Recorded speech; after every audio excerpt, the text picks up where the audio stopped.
Ball out. Ball out. Bow, bow. Bow, bow. Ball out. Bow. Ball out. Bow. All we do is bow. Ball out. Bow, bow, bow. Ball out. Ball out. Ball out. Me and my hitters go all out. Ball out. Ball out. We about to take them all out. Ball out. Ball out. Me and my hitters go all out. Me and my hitters go all out. We about to take them all out. Ball out. Ball out. Me and my hitters go all out. Ball out. Ball out. We about to take them all out. Ball out. Ball out. Me and my hitters go all out. Me and my hitters go all out. We about to take them all out. Dropping by the mall out. Come deliver mail on y'all route. Show them what it's all about. Just get called out. Fall out. Fall out. Me and my clique, we don't fall out. Me and my chick, we don't fall out. We minding our business, keep y'all out. Break up, get up quick, then we hit licks till it's all out. I hate my job, I'ma call out. Boss of myself, child out. I'm a recruiter, a high percentage shooters. Gotta keep rifles and Rugers. Some people just trifling the losers. Watch for the jackets, at night they be cruising. I can put together. A.R. Kinston My hitters be tougher than leather. Can't nobody do it better. Glock 9 with the F-in. Step in with my best friend. Best friend Smith and West End. If you miss 6, still catch 10. Ball out. Ball out. Stall out. Pulling up outside the y'all house. Empty till we all out. I got the juice and I'm crazy. If you not a killer, don't say. Hit squad ain't nothing to play with. Undertaker and a grave dig. Best man like Tay Diggs. When you in the paint, gotta play big. Hitters ignorant like cavemen. Went from good fellas to made men. Ball out. Ball out. Me and my hitters go all out. Shout out, ball out. Ball out. Get called out. Ball out. Ball out. Me and my hitters go all out. Ball out. Ball out. We about to take them all out. Ball out. Ball out. Me and my hitters go all out. Me and my hitters go all out. We about to take them all out. Ball out. Ball out. Me and my hitters go all out. Ball out. Ball out. We about to take them all out. Ball out. Ball out. Me and my hitters go all out. Me and my hitters go all out. We about to take them all out. Boss Cowboy Sports, where your voice matter. Sitting here with a big old surprise. It ain't no surprise. We got BJ Nix in the building. What's up with it, my brother? Oh, man, kick it back, enjoying this Father's Day. Shout out to all the fathers out there. Salute to y'all guys. It's your day. And, we've been kicking around this idea back and forth. Last it was felt like I know we've been teasing the people for about a week on it. Yeah. And we was like, you know what? Let's get some dads a little time here, right? Let's get a dad. We're gonna do a little show for the dads. For the dads, all the people sitting up that got through doing their little slave labor, because how it is for Father's Day. Because when it's Mother's Day, we take them out to eat, but when it's Father's Day, we get assigned barbecue duty. On the grill. On the grill, we get put on that grill. But hey, man, it's the 21st century. That's how it is. So. People came to see us box. And listen, I don't even really know the context because we started to go down this path and I said, hey, let's pause. Let's actually do this live where I don't really know where BJ getting ready to come with. I know the topics, but I don't know what his opposition is getting ready to be. But this is one thing I want to say before we kind of get started, BJ. Yes, sir. I want people to understand the spirit of our debates. You with me on that? Mm-hmm. Yeah, you want to elaborate? Most definitely. Oh, man. Hey, man, this is for fun. At the end of the day, we don't go out of our way to look for things to argue about. We just kind of have difference of opinions at times. It happens organically. Whenever we're talking, me or you will be like, hold up, let's put a pin in that. Let's not go too far. Let's do it in front of everybody. And exactly. Man, we have a good time with it. And for us, it's just like kind of almost the barbershop style of having these debates, except we're bringing that knowledge and doing it for y'all. So yeah, we kind of, like you said, I don't know where you're going to go. I just know I had said, man, boy, Boss is really drinking this Kool-Aid on this defense. And we was like, there was, all right, hold up. We're going to talk about this one. So here we are. Yeah, and then the way that I see the spirit of our debates is this is a simulation of what it's like to be in an organization. Sometimes you have people that really have differences of opinion, but if you debate it out in the right spirit where you're not trying to be right, where you really just you're open, like you, but you believe what you believe, but you're also open to be wrong. That's actually how BJ and I really rock. So when you watch us, it might get a little bit heated. That might be. You know what I'm saying? And then he might But the spirit of it, I want people to understand this. All right. Yeah. And especially when we're talking about through the draft process, when we're talking about these different prospects, right? Because man, those conversations happen in the war room. That's you know, you got the scouts versus the coaches, and they like their guys and they believe who they believe in. They're pounding the table, and that's kind of how our debates have been. We were breaking down those players. Hey, not that any player was, per se by the other, but we liked them for different reasons for the Cowboys, and that's what kind of happens behind the scenes, man. It's not all sunshine and rainbows when they're in the war rooms and they're building these, and it kind of does give you a bird's eye view of one side where the scouts are, and we know, right? Hey, we knew going into this, we heard it. The scouts were more for Surtain, and the coaches were kind of more on Horn. Yeah, and they had to fight it out. They had, they had to debate it out, and at the end, somebody was gonna be mad. You know what I mean? When you believe in what you believe, your emotions gonna be tied to it because you really believe it. Like if you believe that this is the best path for 6, and it goes opposite of that, you should be in your feelings. Right. You should be in your feelings. No different than we're going to talk about Cox a little bit, but no different than that. The coaches, aka your defensive coordinator, wanted no Sean right. Okay. Right. And your scouts were like, no, we got to take Cox right here. And that's when it came into the conversation, like, well, don't worry about where they got picked. Look at the whole sum, and it worked out, and that's what happened. But I mean, again, just those things between as we're talking, as far as the war room is, man, them coaches and them scouts, they go back and forth. And somebody's got to pull the trigger. So yeah, man, that's what's really fun during the draft season. We get to do that with those kind of prospects that we're looking at heading into there. But they already know. I mean, as soon as we're off the air, we're cracking jokes and having fun. Like, damn, boss, you caught me. My nose is leaking a little bit. Boss, you caught me with one there. Yeah. And if you right, I would take that L, because it's not about being right. It's about the truth for the Cowboys and putting ideas out there. Because Star Game is up to 10,000. First of all, congratulations up to that. Yeah, man. Through all social media platforms, we started. 2 years ago, May of 2 years ago, at 150 is where we're at, and we're over 10,000 strong across all social media platforms, and looking to continue to build that and everything, and having a lot of fun doing it, man. Coming over here and rocking with Boss and rocking with J Tuck and OC and all those guys. Man, big shout out to we celebrated Cowboys Fan Talk, Mr. Rome, right? Hit that 4K over there on YouTube. So yeah, man, this is a lot of fun. 2-year ride, man. It's been ups and downs, a lot of work, but man, I love it, man. And I've met real people. I've met good people like you, Boss, and others. And, developed these relationships we're going to have for a long time. So, man, it's good stuff. Shouts to everybody in the chat right now, too. I saw my guy Jess, my guy Mendoza, my super mod over there in the Star Game group, Elazar Mendoza. And he knows this. Hey, he knows this too. Oh, yeah. But Elazar knows some things. Definitely know Mendoza. We had our couple of fights and bangs, but he know his ball. So, real quick, before we get into the first topic, I want to kind of highlight something that's coming up that I'm excited about. We got a special guest coming, Marcus Mosher. Oh, Mr. Mosher, yes, sir. Yeah, so I'm excited about that. That's going to be a real big deal. He coming out with the final word. So we're going to be interviewing him, talking about Cowboys, our Cowboys on the final word coming up Tuesday. So this is one of the first heavy hitters that we got in the queue, but we got a lot of them, okay? We got a lot of big guests that's coming. So y'all keep an eye out for that, because that's going to be real entertaining with him. And we also got a lot of ex-NFL players that's coming. So I'm going to kind of save it until they come out.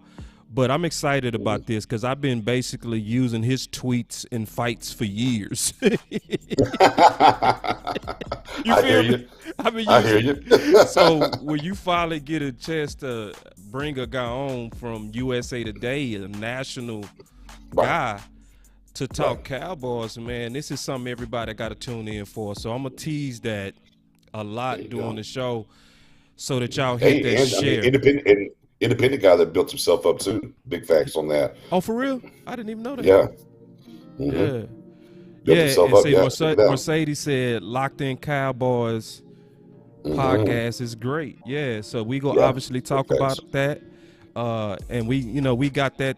We go tease that right now. Yeah, we go be talking about the Locked On Cowboys podcast.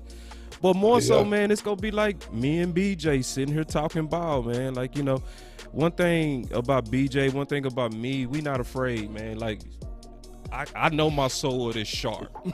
Right, there you go.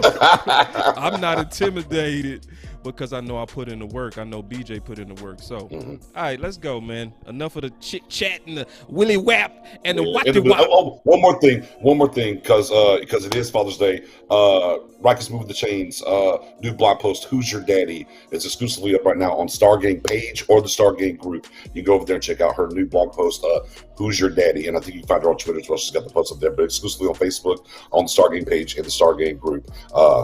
Go check her out, man. She's been in her blog thing for a while. She does some pretty good work. I definitely enjoy what she has for y'all on Father's Day. And we all know Who's Our Daddy in Dallas anyways, right? We'll let you go read and figure it out.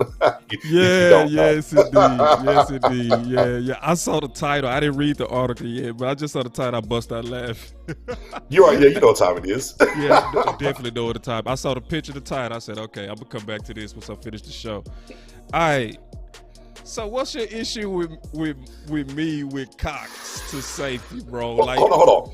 Okay, we're gonna go with Cox. Okay, we'll start with Cox. Cool, we'll start with Cox. Yeah, let's go with Cox. Okay, we'll start with Cox. Man, aren't we tired, Cowboys Nation? Aren't we tired of this? God. Get a guy here, move him over there just to see. Well, no, let's get him back up over here, and then finally he's gotten this one position, but we ain't gonna pay him. He's gone. Well, that's Byron Jones, ladies and gentlemen. Oh, I know it. Then there's let's go get. Well, we got Reggie Robinson. Well, he's the corner. Oh, you know what? No. We'll give over there to safety.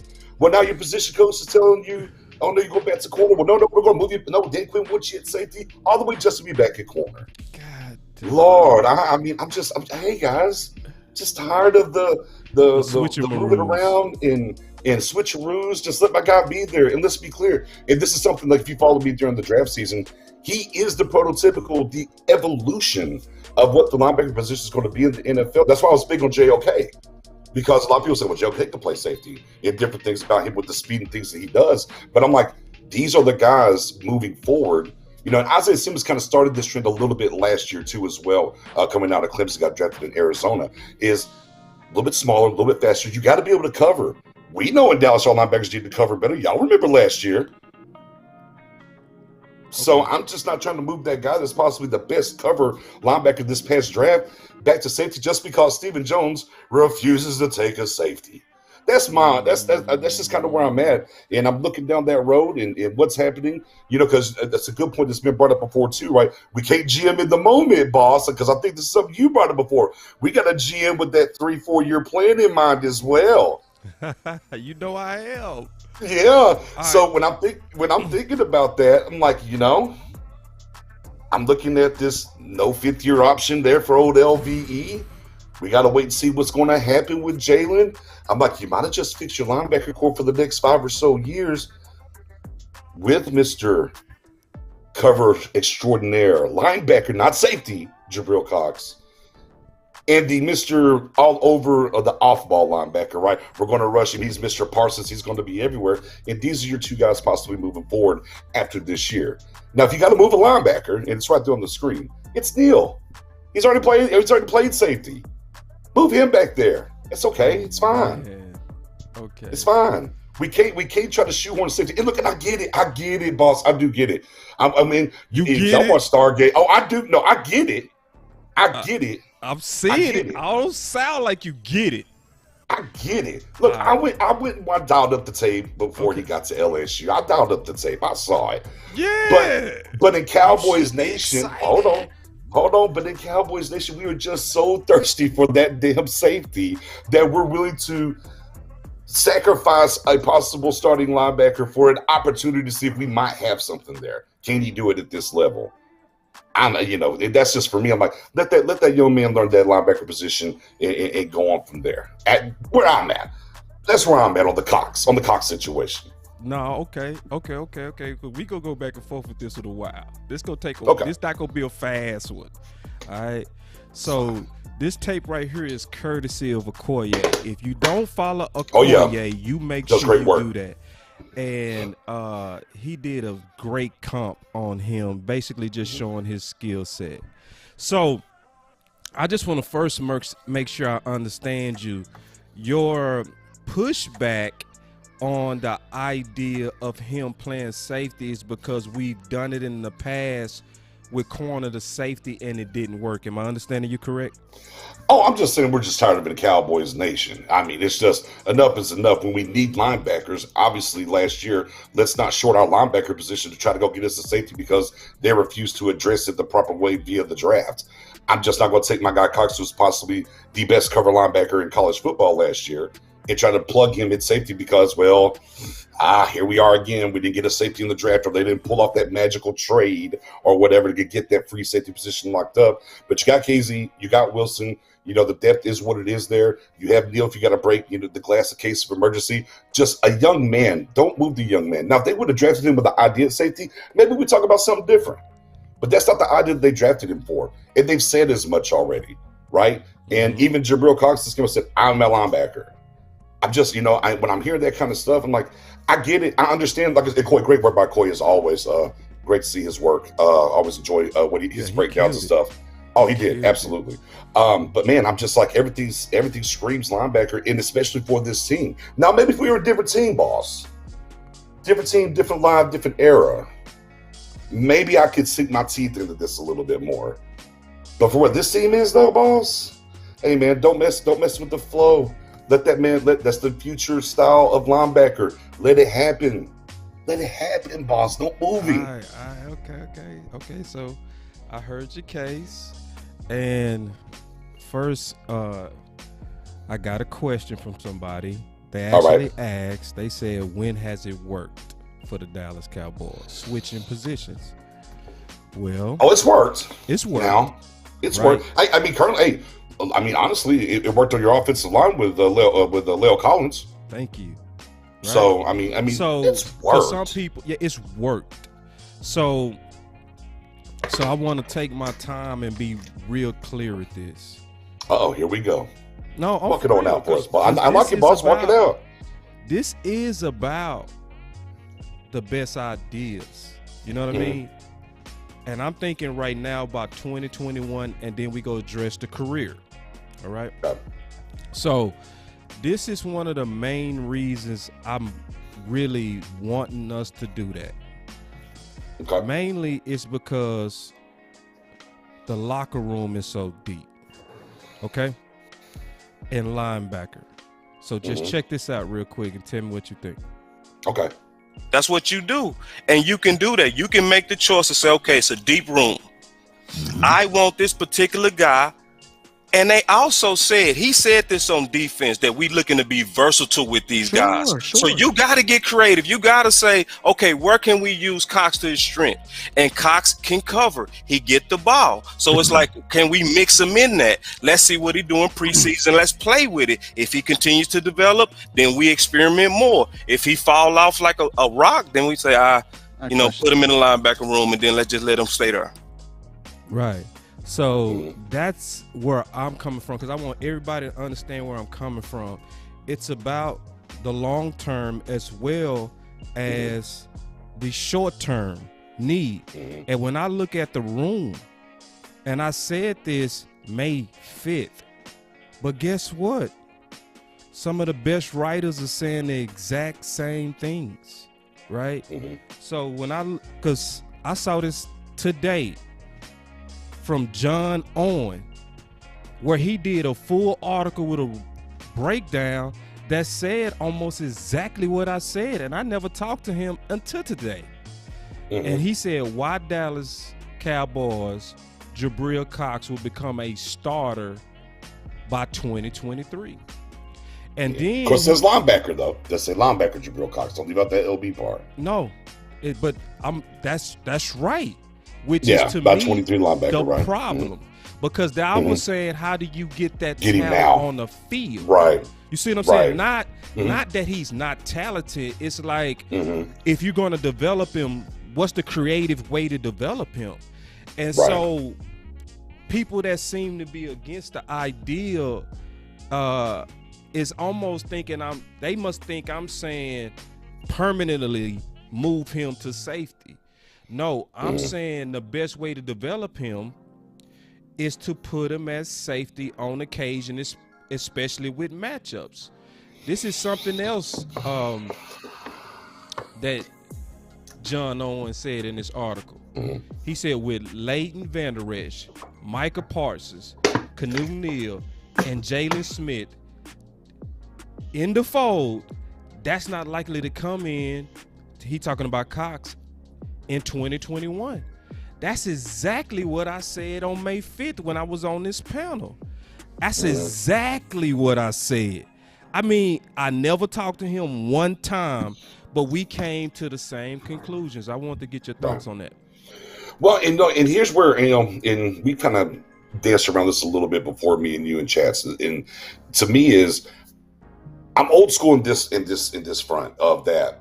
Hey, do what you do well, put him in there, but I don't want a complete move. And again, when we get back, we start talking about the big nickel and things. And this is where maybe people miss where I'm coming from as well when I'm talking about getting Cox maybe to some positions to play.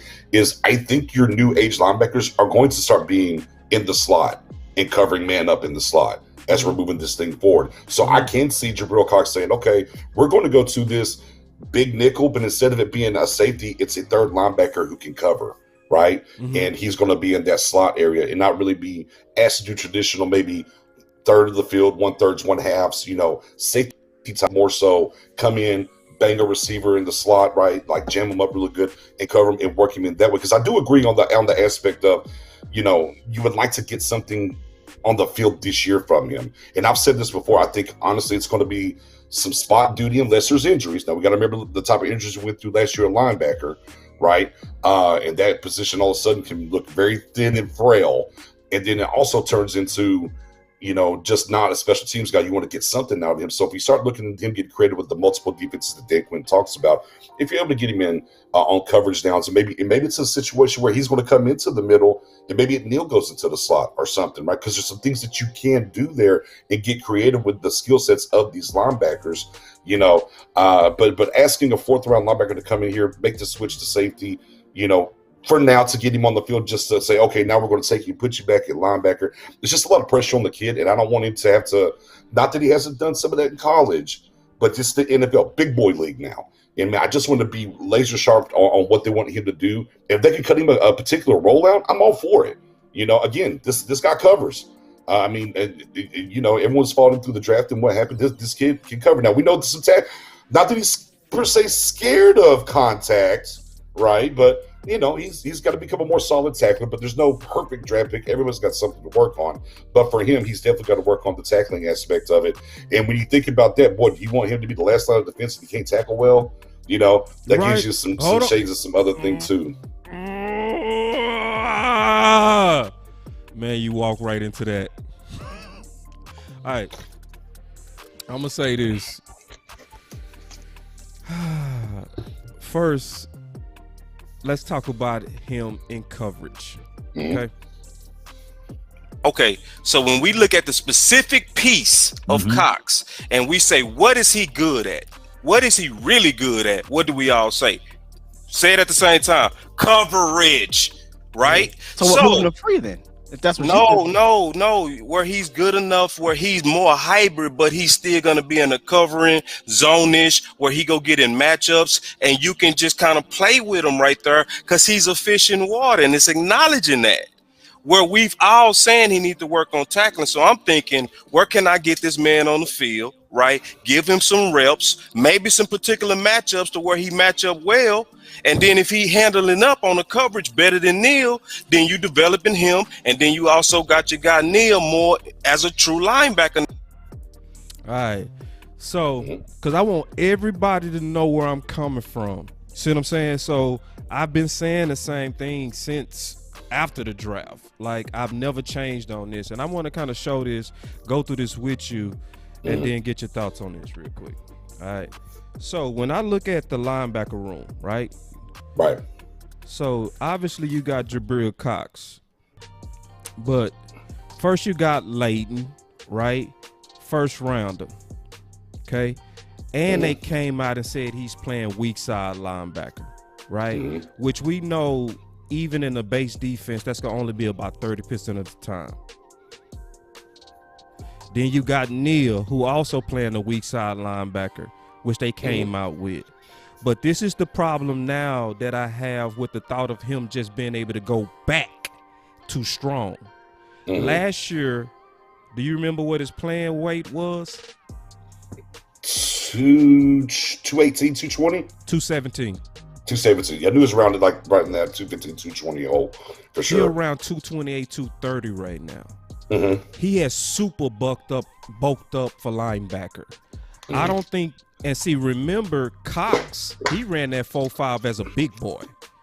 I don't think, Canu Neal is the same in terms of his build for safety where you can just make him interchangeable. I think he's going to be the linebacker and this is the guy, based on how he's bulked himself up, in my opinion, BJ, to where he needs to stay.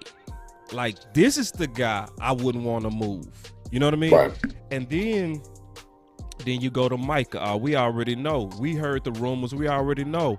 Week 1, they had him playing the middle linebacker, right? Week 2 in minicamp, they was moving him around with the Leo, right? And they was using him as a Sam, but a rushing Sam at the 4-3 under. We both know what that is, right? Right. Then you got Jalen, right? So we now got 4 first rounders. 4 to John Owens' point. And then finally, Jabril.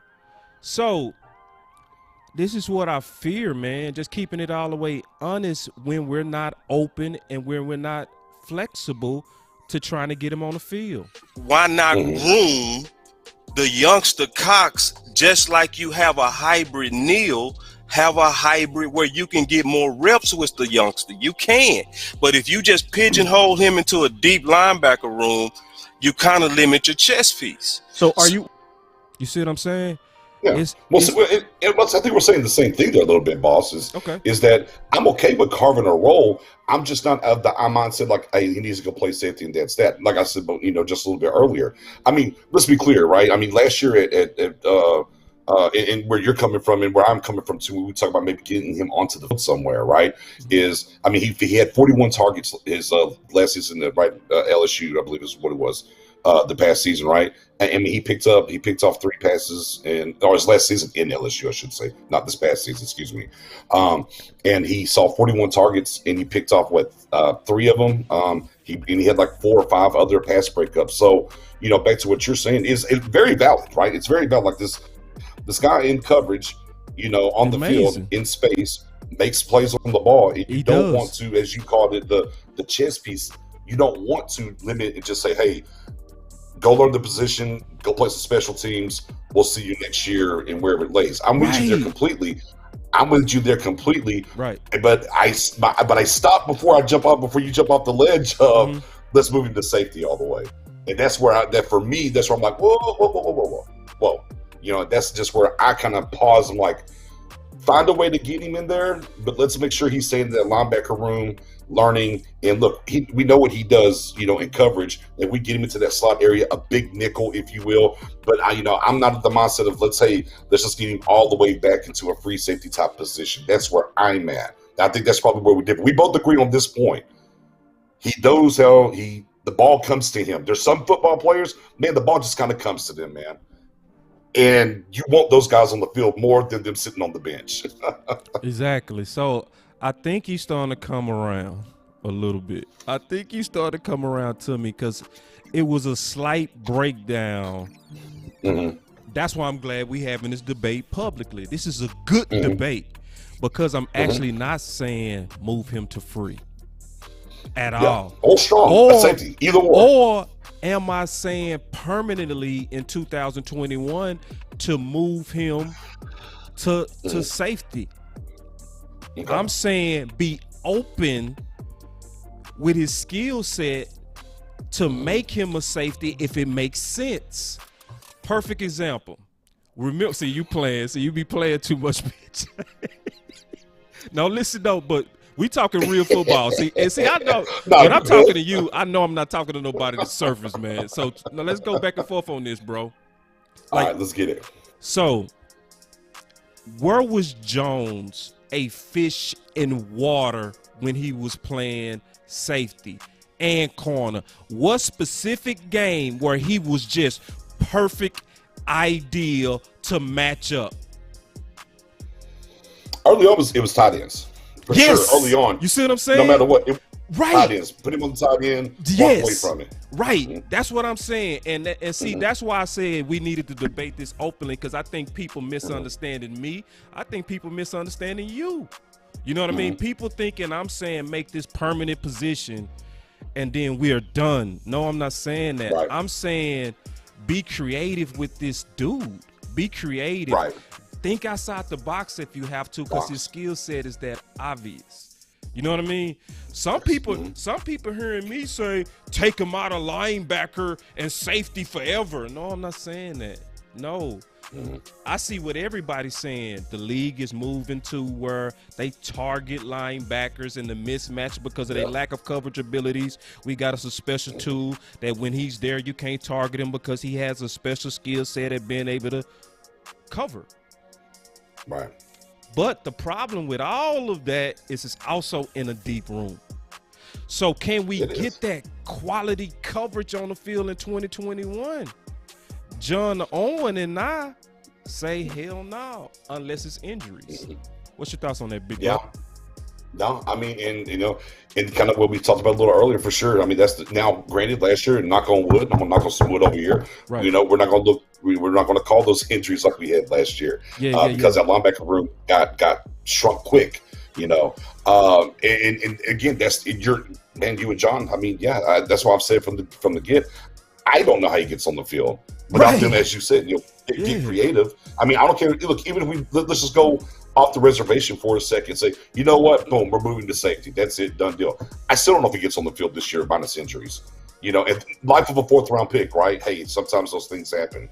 But when you have a guy that has the skill set that he has, I think this is something. Look, and I'm going to say this here, and this obviously has been an issue culturally with the Cowboys for a while. This is really just going to be on how Dan Quinn does this year with him, is that we've gotten guys that did special things later in drafts before and just never really found a way to carve, a path for them. Rico Gathers comes to mind. I don't care if you can block or not. Who cares if you can block? He was a mismatch, and you never found a way to. You talked about him all the time, but you never found a way to get him on the field and do anything meaningful, right, with him. So we've done that a lot in Dallas with guys that might have a special skill set and they're on the team, but they don't find ways to take advantage of it. And that's when it comes to Jabril Cox. Is like, this guy's a little bit magnetized to the football. He has good coverage, right? Find a way, can you? Even though it's a long room. Hey, and look, find a way, because I don't care how long the room it is. Look, we can blame Nolan all we want to last year, and that's fine. Those players still had to get on the field and play. Injuries be damned and stuff like that. Those things happen. Right. And, again, fresh slate, that's fine. And we're positive, like I call it. This is the honeymoon season. Right. It's the honeymoon season. Everything's great, fine, and all that. But that taste is still in my mouth from those players, what was going on last year. And look, I hope Dan Quinn does come in there and fix it. Part of him fixing it is finding guys like Jabril Cox, maybe a way to get on the field and get some turnovers for us. Thank you. And so, and that's why I knew we needed to debate this publicly, so that the air could be clear. Because when John Owen broke down Cox, he said exactly what I said, except he did not say a position. I picked a position. There you go. You see what I'm saying? Right. But he said Dallas has to find a way to get Cox on the field in passing situations. So it's kind of like, that's what I came away with. Like, and obviously I'm not stealing this thought, because I had it in May 5th and before. So, and that goes to say too, I want to say something about that. Sometimes people think like, oh, you got that idea from him, he got that idea from you. No, we got it from the film. Right. We got it from the film. Yeah. And we just trying to figure out. Pop up. Right, and we both. So John was wherever he was, looking at it like, damn, this dude too good not to. Man, we gotta. We can't some way. Yeah, we can't just have him on special teams and the wedge buster. all season. Man, Come on, for bruh. real. Not a dude that's bringing down 8 interceptions and 6'4" and just built like Cam Chancellor. It's like, figure it out. Figure it out. Figure it out. Yeah, you got to. You got to figure it out. But in doing this, and we know, man, if you as soon as you talk about moving the guy this way or that way, and mention a different position, people latch onto that and don't listen to the science behind it. Right. Well, that's why I knew you was the guy to debate, because I know you're not like that. You know what I mean? Mm-hmm. Like, me and you been having good, I would say good faith debates is what I call it. Good faith. Where we not over here like, I'm trying to show up BJ. No, if it makes sense, I'm gonna come around to what BJ is saying. I ain't no dummy. Like, I'm with you. I ain't no dummy. If it sound right, I'm like, you know what? Hell yeah. What am I talking about here? Yeah. And see, like, I think some people got our past debates confused because we both passionate, man. You know what I mean? We believe what we believe, but it's like, no, our full intentions is about what's gonna get us closer to 6. You know what I'm saying? So when they see two people that they respect boxing it out, me and my brother used to box all the time. We used to box so hard. People used to be like, "Are y'all serious?" I'm like, nah, bro. This is what we do. This is what we do. It's never personal with your brother. You know what I mean? That's how we played. It was violent, but man, ain't no way that I would ever like fight my brother with evil intentions. You know what I'm saying? So when you watching these type of debates, y'all gotta understand. Yeah, we go disagree and we go punch each other, but it's because we believe in the ideas. And it's obvious after we went back and forth that we pretty much, I mean, I won this debate, but I'm a little. I was always of the mindset of getting him on the field. I was like, but you can't. Here's the trigger words for me. That linebacker room too a little deep. Get him out of that linebacker room, and I'm like, no. It's real. Leave him in. No, don't trigger him. You trigger me. I'm like, no, leave him in the linebacker room now. Right. Don't get him up out the linebacker room. Hold on now, boss. Hold on. But no, for sure agree. Yeah. We'll give you the check mark on that. I'll give you the check mark if we're going that way, because I definitely agree in that you got to get that coverage ability on the field. On the field. You just have to. I mean, coverage wise last year we were ass. I'm sorry. Those are facts. Go look it up. I mean, it'll look like, oh well, you wasn't 20th. That's only because we couldn't stop the damn run, so they didn't have to throw the ball at times. But our linebacker, every time it was third. Now go look them up. Go look up third and 5 and longers. Go dial up them stats, Cowboys Nation. You be like, what I know. You off the damn field. Right. And so this is where I feel you, BJ. You just talked about where you feel me. I'm gonna talk about where I feel you. Where Cowboy Nation, they hate to hear the word switch in deep rooms and stuff like that. Mm-hmm. But that's also where they got to get to know certain podcasters, because I know if you saying it and you thinking creative, or if I'm saying it and I'm thinking creative, neither one of us are gonna be surface. Right. Both of us got to tune in. You got to tune in. Yeah, you got to tune in to, you know what I'm saying, Stargate. Hit that sub button. You got to hit that notification bell and tune in. Man. There it is. Yeah, there you go. Same. Listen. Click that like. Get us in the algorithm. Right. Because this is. Hit that bell. Like, and listen, I love rocking with BJ. Not like. Matter of fact, yeah, man. I don't like it. I love it. You know what I'm saying? My boy Law say that all the time. Every time me and BJ go back and forth, you could tell it's not personal. It's just one of those things to where that's why I like it, because it's like some people, if you debate them, I want to say one more thing about you too. I respect you for facing me head up. You know what I mean? And vice versa. It's like we really take it to the people. I appreciate that. I want to talk a little bit more about Cox, though, some concern stuff, and then we'll lay it up for, I guess, the people to decide. real quick. I'm gonna play this, talk about some concerns, and then we'll move to my Kool-Aid. I think All Cox right. gonna be like a special teams player, and then he might be situational. I would love Look him at as a the OG. matchup guy. He's not going to be In his no career? special teams. No, player, Mark, dog. you Boss Cowboy, you way You off talking about on for his that, man. career or Not gonna year be one? no- he is not going to be Nah, a he ain't special with a teams player. situational player, man. He is not going to be won. a special teams player. Year one, I hear what Boss is saying, but as his career, Cox he got talent. Dude is gonna get on the field. He go get on the field. I see situational. Yeah, he'll be in their packages. Like, So he yeah, won't he be go- a starter. yeah. He'll be in packages. Yeah, and I see, and it's a great chess piece.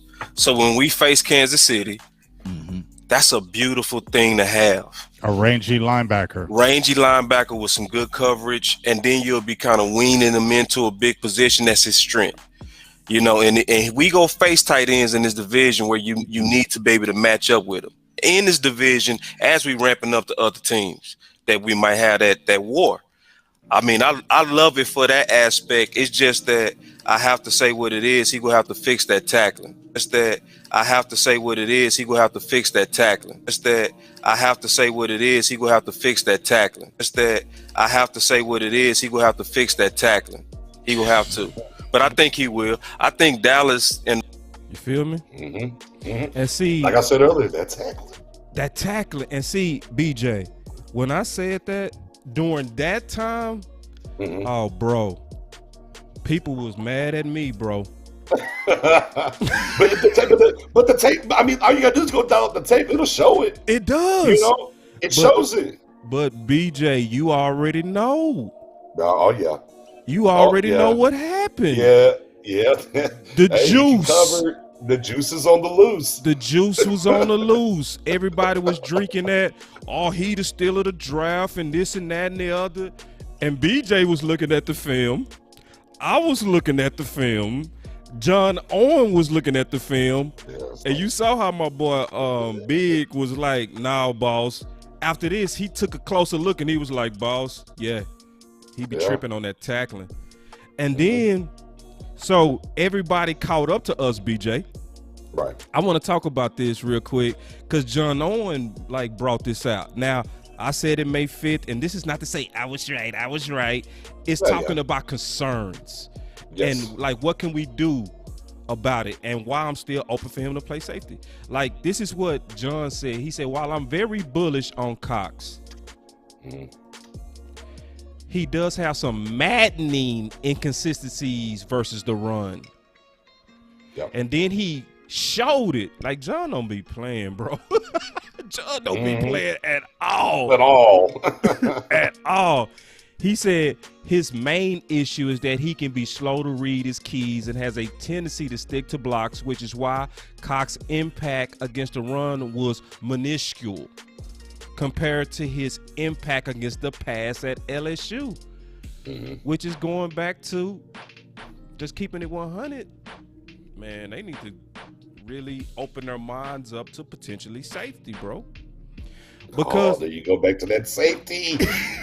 I know, man. But see, it's me talking, BJ. Listen, Look, I'm just telling you. How about this? Boss, how about this? Go ahead and say it with your chest. Man, you want him at safety. Get the line, drop the LB, put an S on his chest. In 2021, I want him at safety. Yes. Fair enough. Yes. Fair enough. Fast. Quick. No. Fast. Fair enough. This is why. And I'm going to conclude the case, and then you'll have final words, then we'll throw it up to a vote. All right. This is my full case. I want him as safety for 2021 because I feel the room is too deep, and we forcing him into special teams. We forcing a ball magnet guy to be a wedge buster on the kickoff team. Come on now. And I'm not excited about a guy that was called the steal of the draft just being subject to kickoff team. One. Two. Everybody talks about how he's amazing at coverage. The film shows it. Yes. The film shows it. Like, Okoye showed how he clearly has a similar build, similar play to even Derwin James. Now, some people say, oh, what do you mean, Derwin James? Listen, I said build, and similar There play. you go. I didn't say Yeah. same guy. I said build and similar play. So it's kind of like, where can we take this guy and just get instant impact where he might be the fish in the water? For 2021, safety. Okay. We think here. Let me condense, if you will. I'm gonna give you now, and here's the thing, right? I'm gonna give you a player. Okay. And this player isn't a linebacker per se, but he's a jack of kind of all trades. I'm not saying he's this guy. I'm not talking about build, not nothing. But you got the Honey Badger, right? I'm going to say from the same college anyways. LSU, who, yeah, I mean, right, he lines up safety, right? But, I mean, my goodness. I mean, he's in the slot. I mean, you already know. I mean, he's not your prototypical just a safety, correct? He kind of plays a little bit of everything. He'll blitz you off the corner, off the slot, right? And sometimes even on the edge even. You know, he does a lot of different things for them. And Cox, in a way, could be that linebacker for us with his coverage abilities and whatnot. Although it'll say linebacker, he's not traditionally, he wouldn't be just traditionally looked at as just a linebacker, just how Matthew's not just a safety, right? Right. But, you know, it gets into the coaching side of it and how they want to approach this guy with the creativity. If they are going to make a move for him, then it has to be, for me, now. And honestly, if you decide to turn that corner on him, then go ahead. You've shown the ability to draft linebackers pretty well in Dallas. You've yet really to show that you can draft safeties well. And if Cox, as you said, the steal of the draft, and we had a guy last year, Bradley, not supposed it was the steal of the draft. We saw that pan down. Right. If you can take Cox and turn him into that safety that fills that position, and we don't have to worry about drafting it no more, that's a huge win for this defense and this team moving forward. You know, because again, we've done a much better job of drafting linebackers. I mean, going back to like Anthony Hitchens, even, right? They drafted him in the 4th round out of Iowa, and saw how he played for us, and now playing over there for Kansas City, won him a ring and stuff. You know, Damian Wilson from Minnesota. We've done well drafting linebackers here in Dallas, but that safety position has been something sparse. You know. Granted, we haven't spent high picks, but even like with the linebackers we're talking about here, we are talking about another 4th round linebacker, Cox, they're possibly moving him. I mean, Anthony Hitchens, 4th round guy. Damian Wilson was a 5th or 6th round guy. It's a starter in this league. So, you know, shout out to Willie McClain that they've done a good job linebacker wise, no matter where they've kind of taken them within the draft. That safety position, though, brother, we just haven't hit on it. So I will buy, if they're going to do it now. But if you do it now, don't look back. And hope maybe you struck gold again, and here's your Darren Woodson 2.0, you know, former linebacker at Arizona State, turns, you know, all-world safety, criminal that he's not in the Hall of Fame yet, and maybe you can look up and get that here with him. Yeah, and the main reason, and I want to take a question before we go to the final vote. All right. The main reason also for safety is that everybody's saying the same thing. The man sucks at tackling. Let's just be honest. He can coach that though, right?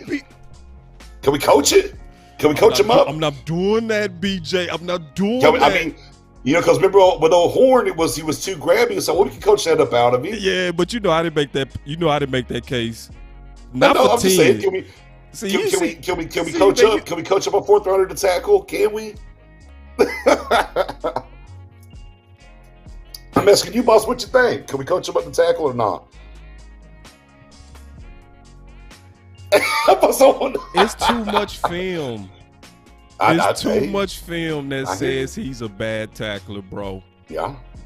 And we know your instincts at linebacker have to be first to stop the run. Now, other fans might know that, but BJ knows that. Boss know that. Mm-hmm. Like, we both know that, bro. I just feel like changing world though, boss. That we gotta keep staying ahead of that curve. Linebackers a changing world, my friend. It is. It was. You're not wrong. You're not wrong. No. You're definitely absolutely right. But and you're not wrong on that at all. Boy, it's changing. You know, I tell everyone, I'd rather be an hour early than 5 minutes late. But if we say linebackers ahead of the curve, you still got to have the fundamental pieces of linebacker, which is tackling. You got to tackle. It's so true. You gotta tackle. It's still tackle football, guys. It's still tackle football. So yes, coverage, he's ahead of the curve. He's the shiny car. He is the linebacker of the future, but he's the major liability of the present on stopping his primary responsibility. You know, I want to get this question though. I think Marvin asked a good question. I want to, and then we go send it to the people for judgment. All right. But Marvin is a coach, a former head coach, so he's somebody that I would say definitely thinks outside the box and thinks on a lot of higher level. He said, question, can Cox cover better than Curse and Wilson? Is Cox a better and more physical linebacker than Jalen Parsons, Neal, LVE? Yes to 1, no to 2. Which I think I get where this point is. Yeah. I mean, you know, I don't know, man. Wilson, I need to see more from Wilson because I'll tell you, if Wilson wasn't hurt like he was in college, you keep it real. like he made it to the 6th round. That guy was phenomenal at A&M.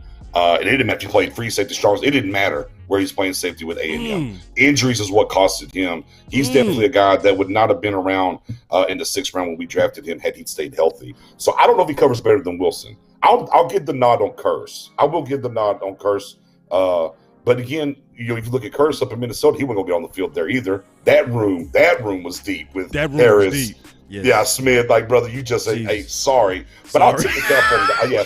Like, hey, brother, we appreciate you. We got this wedge buster. We got a position for you. You know, come on here, play this. So obviously there's some things to his game that Quinn likes. So I will go off the record and say that Cox probably covered better than him. I won't go all the way on Wilson. As far as physically dominating, yeah, I mean, that's not his game. It's not his bag, right? It's not his bag. That's definitely not his bag. It's not his bag when it comes to these linebackers. It's not his bag, man. You know, now, you know, the one thing too, I will admit that a small worry, you know, from Mr. John O&D, stick to blocks. And boy, that was the big thing that stuck in my craw about LVE coming out. I mean, the injury thing was whatever, but boy, like when the blocks got on him, man, he just never got off of him in college, and I was very concerned about that. And it's that's why him being, you know, trying to put him at the mic and different things just to make no sense, you know. And look, and LV's even said, hey, I've played out of position for 2 years, guys. Hold on. And it's like, yeah, I'm back where I need to be. So I mean, we'll see what happens with LV moving back there. But I you know, I'm with you with Omar. I think I know where he was going there, though. I'm with you. I'm following the breadcrumbs. Yeah, of what he was saying. I feel he liked the idea. Yeah. I see what you're saying. But it's one of those things that this, like we said earlier, this is a war room style discussion to where you got two people who actually was thinking the same. That's what the debate really showed. Was it really a debate? We go, I guess, make a judgment. You know what I mean? But this was more of two guys who reason this out, and I think at the end of this, we more together than we was when we started the debate. All right, vote time. Yeah. No to safety. I said it. You said no. No to safety. Nah. I just get him. Find a way to get him on the field. If you're going to do it, boss, you got to do it long term. I can't commit for 1 year. If we're going to do it long term. So you gonna have closing arguments again? No, I'm a hush. It got my head down. I'm just thinking about different things. I'm just because I think you scorn, BJ. You scorn, bro. See, I am. I'm a Cowboys fan. Boss Cowboy Sports is the refuge of healing, bro. These crazy fans have scorned you with the cosign and stuff that I was never with. I never was for Byron Jones going to safety. Ever. I never was for the recent corner that we just did the switcheroo with. Oh, Robinson. yeah, Reggie Robinson. Never. But I'm for this one. Okay. All right. You see the difference? Like, I'm not We're that here. guy. You know No, for sure. No, I know that. Yeah, you know I know that for sure. So, because see, I got a segment that's definitely defines me. I want y'all to feel me on this segment, okay? Because this segment is exactly who I am, and I want y'all to understand this. All right, it's a big thing for Boss Cowboy to actually say publicly that he drunk Kool-Aid. Listen, I do not drink Kool-Aid without first measuring. That is exactly who I am, BJ. You know what I mean? Like, so if I don't know. I don't. Well, me, we'll get through. I tell you what, we're going to get through this one. I don't think you measured this Kool-Aid that you've been drinking on this other side, though. But we'll get there. We'll get there. Oh man! Oh, I can't wait for get there. that one. Oh Okay. yeah, I'm ready. Right, let's get these votes out the way. Vote Yeah. time. Let's go. BJ Nix hashtag BC for Boss Cowboy. Let's get this vote out the way. Let's see what the room talking about. I'm looking. All right. And it's no Facebook. It's all YouTube. Oh, Who I like won the debate? Hey, man, forget that. Who right? Look at the boom. Okay, I see one. JR says yes. Make the move. Make the move. Man, you can't vote, bruh. You can't vote. You know I decided to do that on you. And then you always do the eyeballs. Yeah. So it's a runaway. BC. BC. Yes, sir. Yeah. Yes.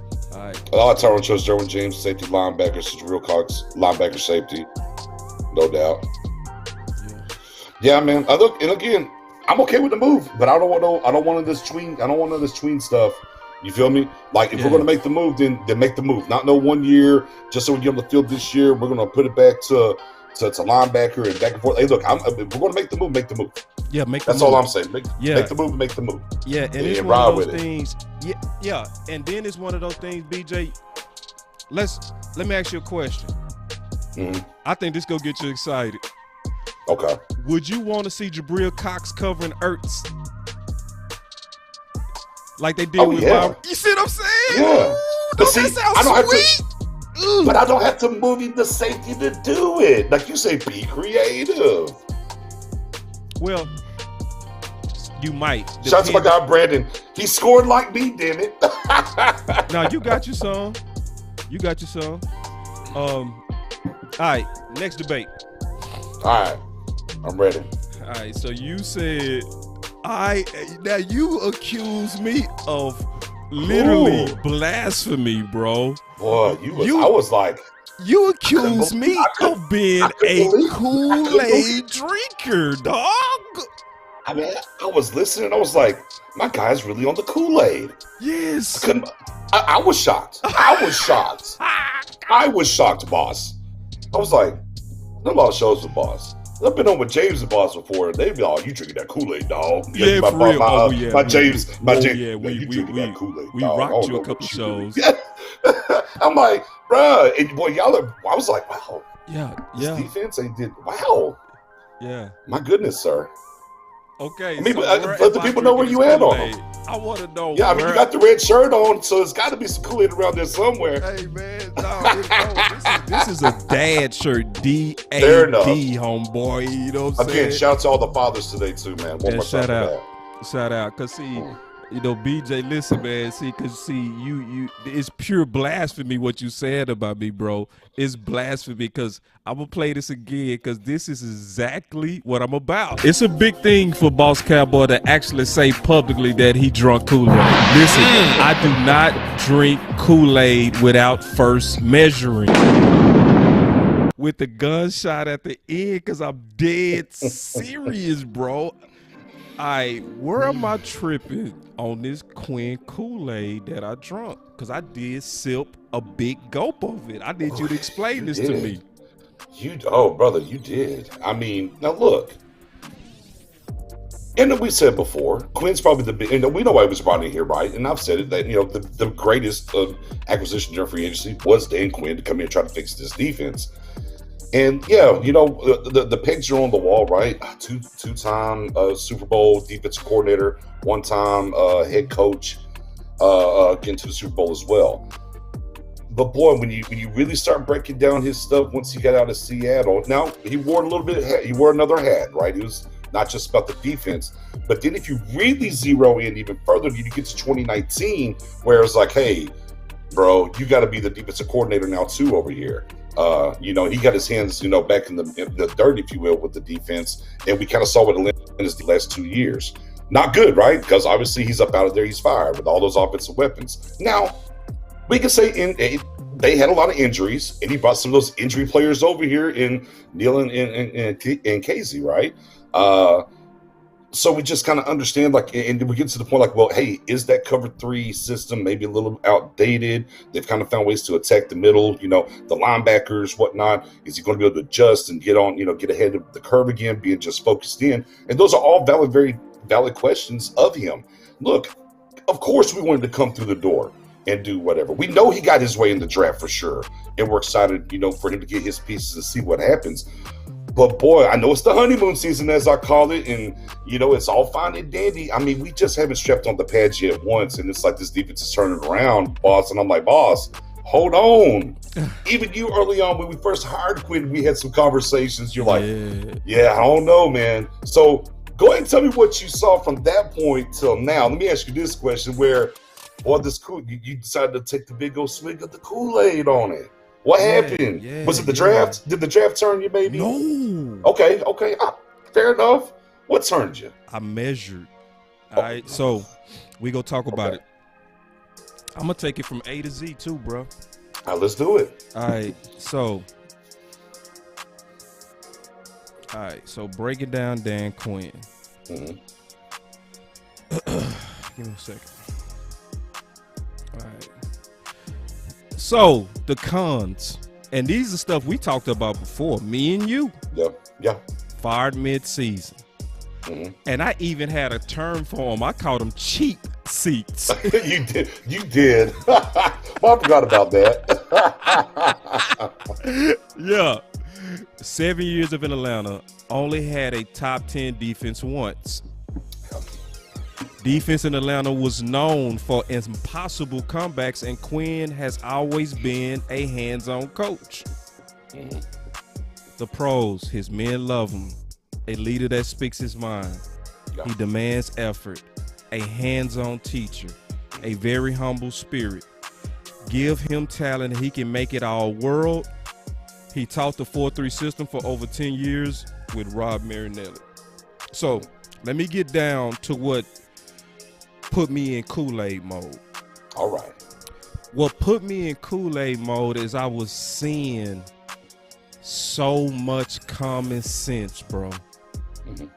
Now, I haven't drunk all the Kool-Aid. I just took a big gulp, all right? Okay. I'm not drunk. I'm not on the cocaine Kool-Aid. Okay. I'm impressed with what you've done, all right? Because you go also remember this, bro. Because see, people don't know. Me and BJ had these talks before to like 5 in the morning. Like real, and I'm not exaggerating. This is a true story. 5 in the morning talking football. This is where I was scared originally, and then I started to kind of slowly buy in. All right. Mm-hmm. This high right here scared the hell out of me, bro. Right? Mm-hmm. And it started looking very good old boy-ish, right? Mm-hmm. Especially when you look at his record, right? Mm-hmm. When you look at his lack of experience coming in to a defense that couldn't stop the run and was ranked 31st in being able to stop the run. Let me just read this man's resume real quick, because first I'm telling you where I was calling them cheat seats, and I'm gonna tell you what kind of moving me over to Quinn. Okay. So you can, because I want you to know, if anybody I want to know, I want you to know I'm not a Kool-Aid drinker. I'm measured. Man, don't do me like that, but don't you do it. All right, check this out. He said he joined the Cowboys as the defensive line coach after spending the previous 3 seasons on the defensive staff with the Atlanta Falcons in multiple roles. That sounds horrible. Like, that sounds good, but that's horrible, right? What is multiple roles, BJ? Nobody knows. Well, he just can't cut it. Kick him over here. Let's try him on this side. No. Hey, y'all take him over there. That's See what they can do. And so he said Dirty was promoted to outside linebackers coach in 2020 after serving 2 seasons as a defensive assistant on Dan Quinn's staff in Atlanta. This is how you rosy up a resume. Because if you really look at the truth behind him, he only got 1 year of coaching. Right. Of real coaching. So when I was watching Dan come in with the cheap seats, meaning he was fired mid-season, and I'm looking at you putting your boy in position, that's obviously your hand-picked guy. I was off. But this is what started moving me on. When I saw the draft, that wasn't it though. I was like, good draft. But then I start seeing the common sense, like going back to the 4-3. Right. Then I start seeing from my boy Matt Owens, Professor O, he sent me a breakdown of the 4-3 under. And so I began to study the principles. And as I was studying the principles, I was seeing that Quinn was being perfectly exact to the principles of that defense. So with the 4-3 under, you know this because you posted this in your group, right? That the wheel linebacker has to be fast. You know what I mean? Who did they plug in mini camp to the 4-3 under? Neil, right? They also broke down as the principles of the 4-3 under that your safety have to be a sound, sure tackler. Who was that? Curse.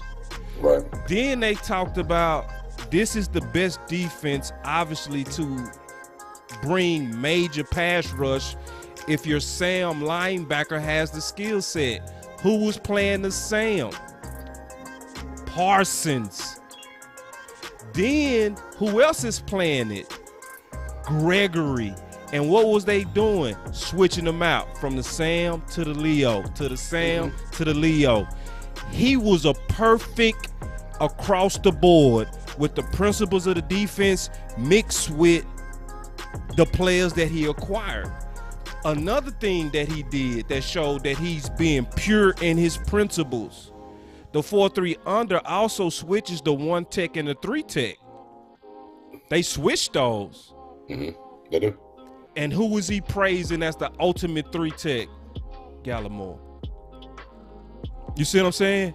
Yeah. So when I saw him perfect, like he wasn't, like you said, with Rico, they was forcing it, right? And they wanted him to be a traditional blocker when it's like his skill set is here. Just use him where he's a mismatch and stop trying to make him Witten, right? Yeah. So if you saw sometimes Jason it's just Garrett, checkers. thank you, right? So if you see a guy like literally perfect on the front 7, not the back 4, he got some issues on that back 4, and I'll talk about that. But on that front 7, when you see Professor O seeing you the foundation of the 4-3 principles, and then you go research it on your own, and then you looking at it deep and you breaking it down, and you looking at your guys and you're looking at the principles, and you're looking at your guys and you're looking at the principles, and it's a perfect alignment. Give me that Kool-Aid. See? On the front 7. Oh, but you buy, hey, you're buying it on the defense. And no, you I'm can't with put words in my mouth, bro. I'm with you. I'm front 7. I like Kool-Aid drinking. I like it. I like everything that's happened, and it made a lot of sense. And right, and we started talking about the 5 techs and whatnot with Golston is coming in from Iowa, and that makes sense why we drafted Golston now where we took him. Right. You know, but that's all fine. Man, we gotta see a little bit more. Like it's too, man. We done some OTAs and some mini camp work, man. Like let me see it in action. Now, the one thing I love, right? We talked about this too. I love. There should be true competition because we're looking at the rooms, we're looking who's been added, right? Whether is that, but those numbers, it should be true competition. But we know how it is in Cowboys Nation. Let me get to camp and see that it's actually competition, though. Just as we added the people there, doesn't tell me spit, if you will, if they're really going to open up this thing for competition. So I am still worried about that till we get out there and we see that. And then I got to see it kind of come together some too, and what he's getting after and how he's playing people. Because again, you went and got a Mr. Urban. Yeah, no, I'm super high on Urban. I was like, yo, I think Cowboys should fall in love with him. But if all of a sudden, getting enough time, they're trying to shoehorn Gallimore and Hill in here. Again, so I just need to see a little bit more. I like everything so far. It's like a gumbo, right? It's in the pot. It's in the pot. It's smelling real good, but it ain't done yet for me to say, man, I'm going to give me a scoop of this real quick. I need to see some training camp stuff before we get out there. Sure, there's things to be excited about and love and things that do need to be fixed with this run defense. But you know what?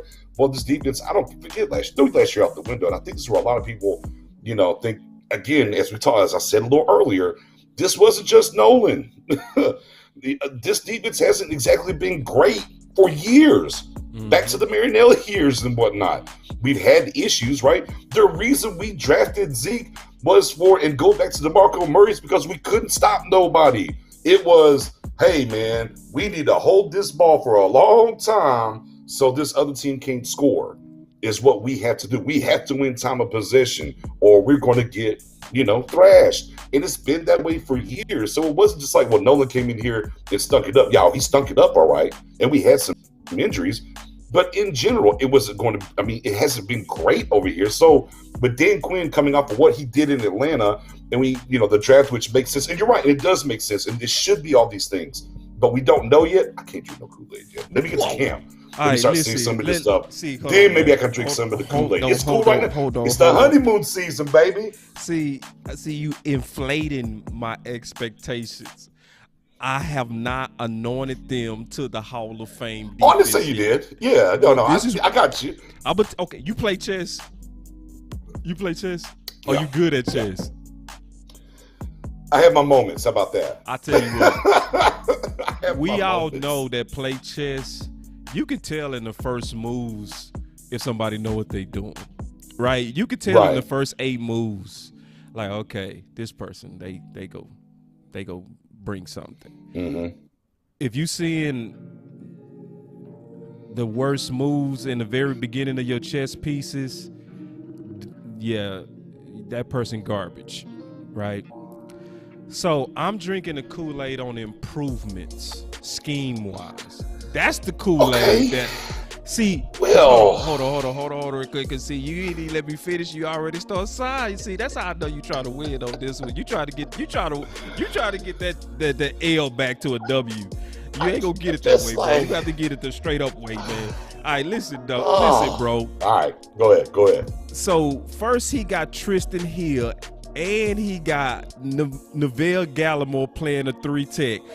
I said before he said it that ideally he's the perfect 3-tech. So he aligned that chess piece. Same thing with Osa, right? Align him as that. Chauncey, align him as a pass rusher from the 3-tech position. He aligned all of this.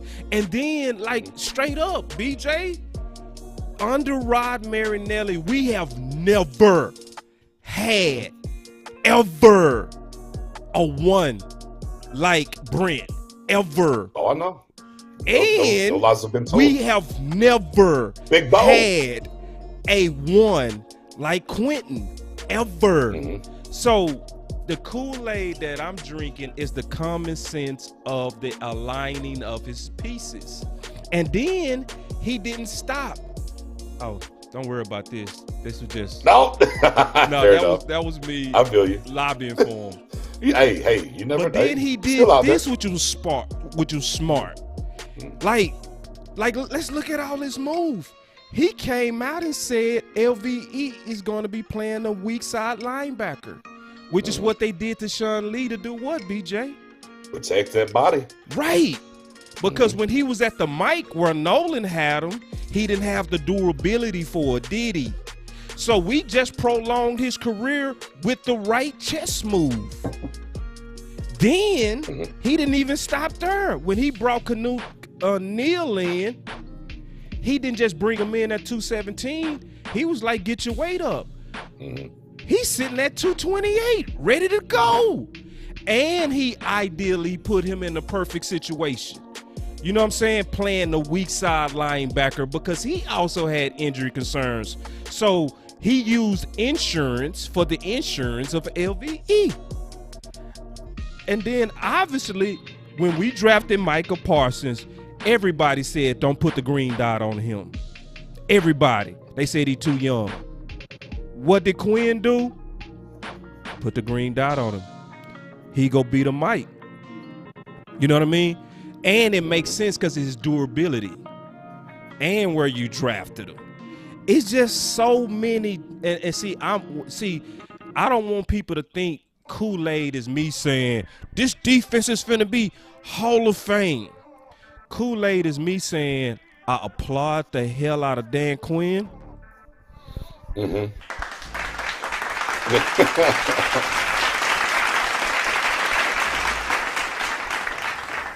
For aligning those pieces.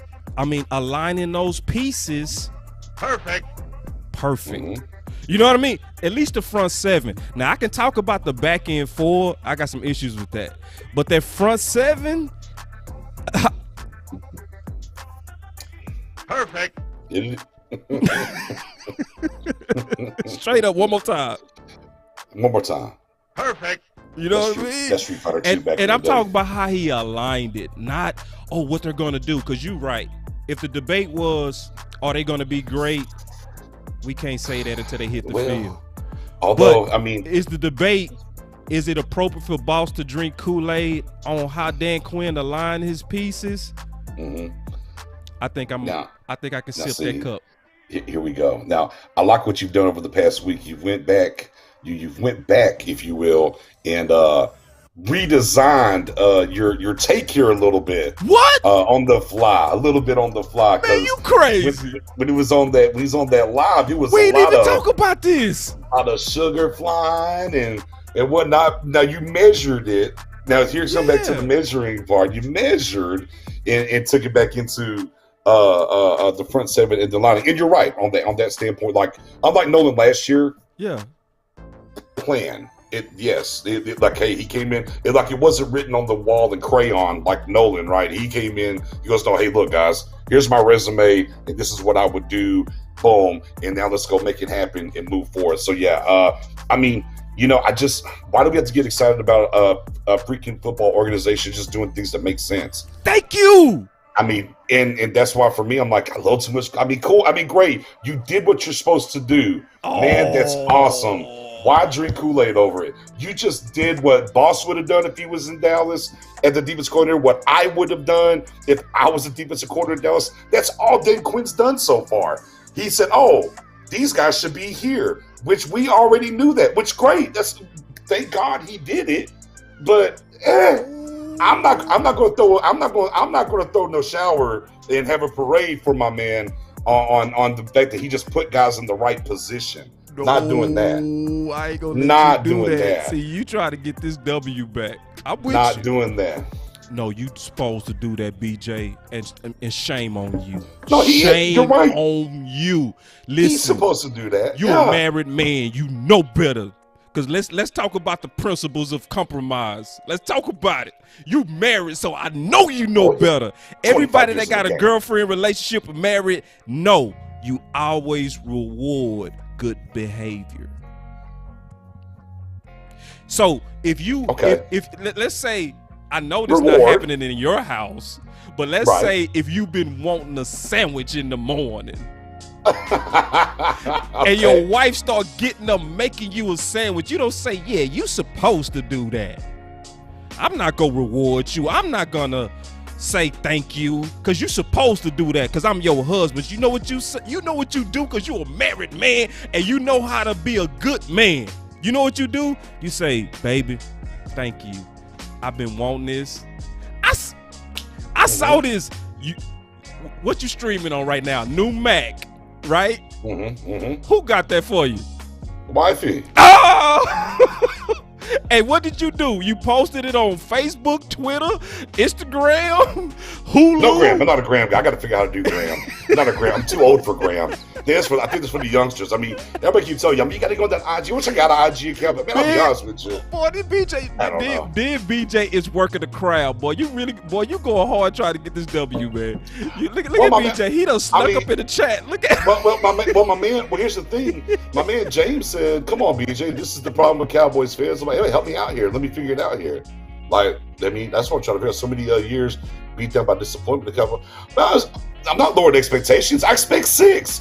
But I'm not, look, rewarding somebody for something that you get, yes. Yeah, absolutely. You say thank you. You do certain things.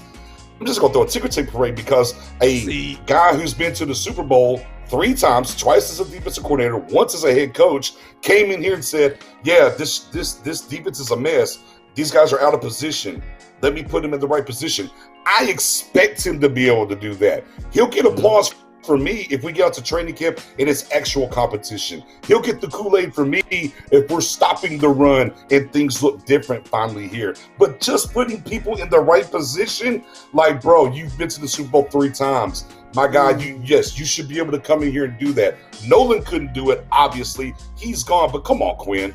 That should be a layup drill for him to come in here and say, all right, these guys need to be here, there, or wherever the case is. Like, I just... no, BJ. That's not lowering expectations, BJ, though, dadgummit. BJ, how long I've been knowing you? 4-5 years? Sure. Yeah.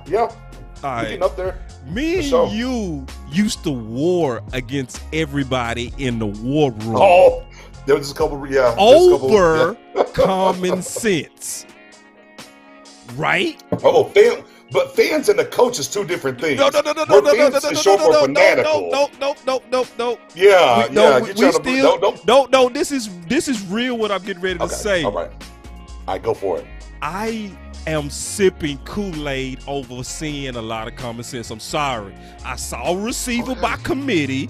I saw Kellen Moore as the coach to Dak to be his quarterback coach. I saw Tank dropping in coverage and Armstrong. I saw the dumbest things.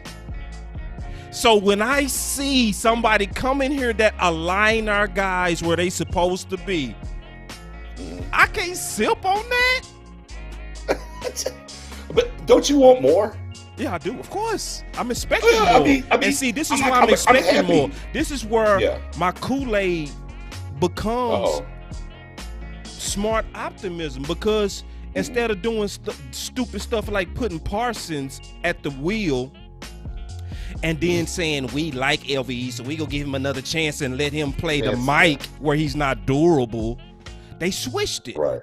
And instead of saying, well, we saw this great pass rush inside of Parsons, but we go just let him be a traditional linebacker. They said, hell no. Nah. We finna go with this 4-3 under, and we finna send his ass. Yeah. We finna send that 4-3 speed. We're going to send him, him and Gregory on one side, or him and D-Law on the same side going. I can't get optimistic when the first time he pass rushed, he hurt Ty. You heard the story. Ty was so scared of his speed that he got injured. My man is a journeyman 35-year-old tackle. Be excited, but pour the Kool-Aid just because you put the guys in the right position. Hold on. You are on it, and I'm like, we haven't even put the pads on yet. Get to camp and let's get some pads on and see what happens. I'll bet you. Look, I want to drink some Kool-Aid. You already know me. I am Mr. Optimistic. That's why I was so taken back by. I was like, hold on. Mini camps and bosses out here with the Kool-Aid. I was like, my mind was blown with the Kool-Aid. My mind was blown, man. I'm excited. Look, and I'm with you. I am excited. excited that, again, excited doesn't mean I think, boy, this Kool-Aid. No. I'm just, hey, these boys gonna turn up, BJ. I hope so. I'm ready for it. Defense gonna turn up, man. Hey, and listen, I'm gonna tell you what I will do. See, when you start drinking the Kool-Aid, you saying the defense is going to turn up. See, here it you makes go. sense. Let me ask you a question. It makes sense when did the offense turn up? When we got away from dumb stuff and we got us a number one. What was me and you saying in the war room? And we was by ourselves, bro. Me and you was solo on that. It was nobody agreeing with me and you on that. It's We true. was by ourselves when we was saying, we was what boxing. the hell is receiver by committee? It was only me and you.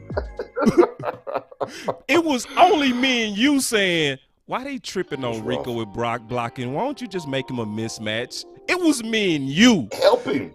Yeah, help him. Just use him to his strength. Me and you was flat-footed, solo, by ourselves, telling the truth. Yeah. So that's why I drunk the Kool-Aid. I'm optimistic, bro. I do believe that 4-3 under is gonna unleash the hell out of our best players. It's gonna unleash the hell out of Parsons.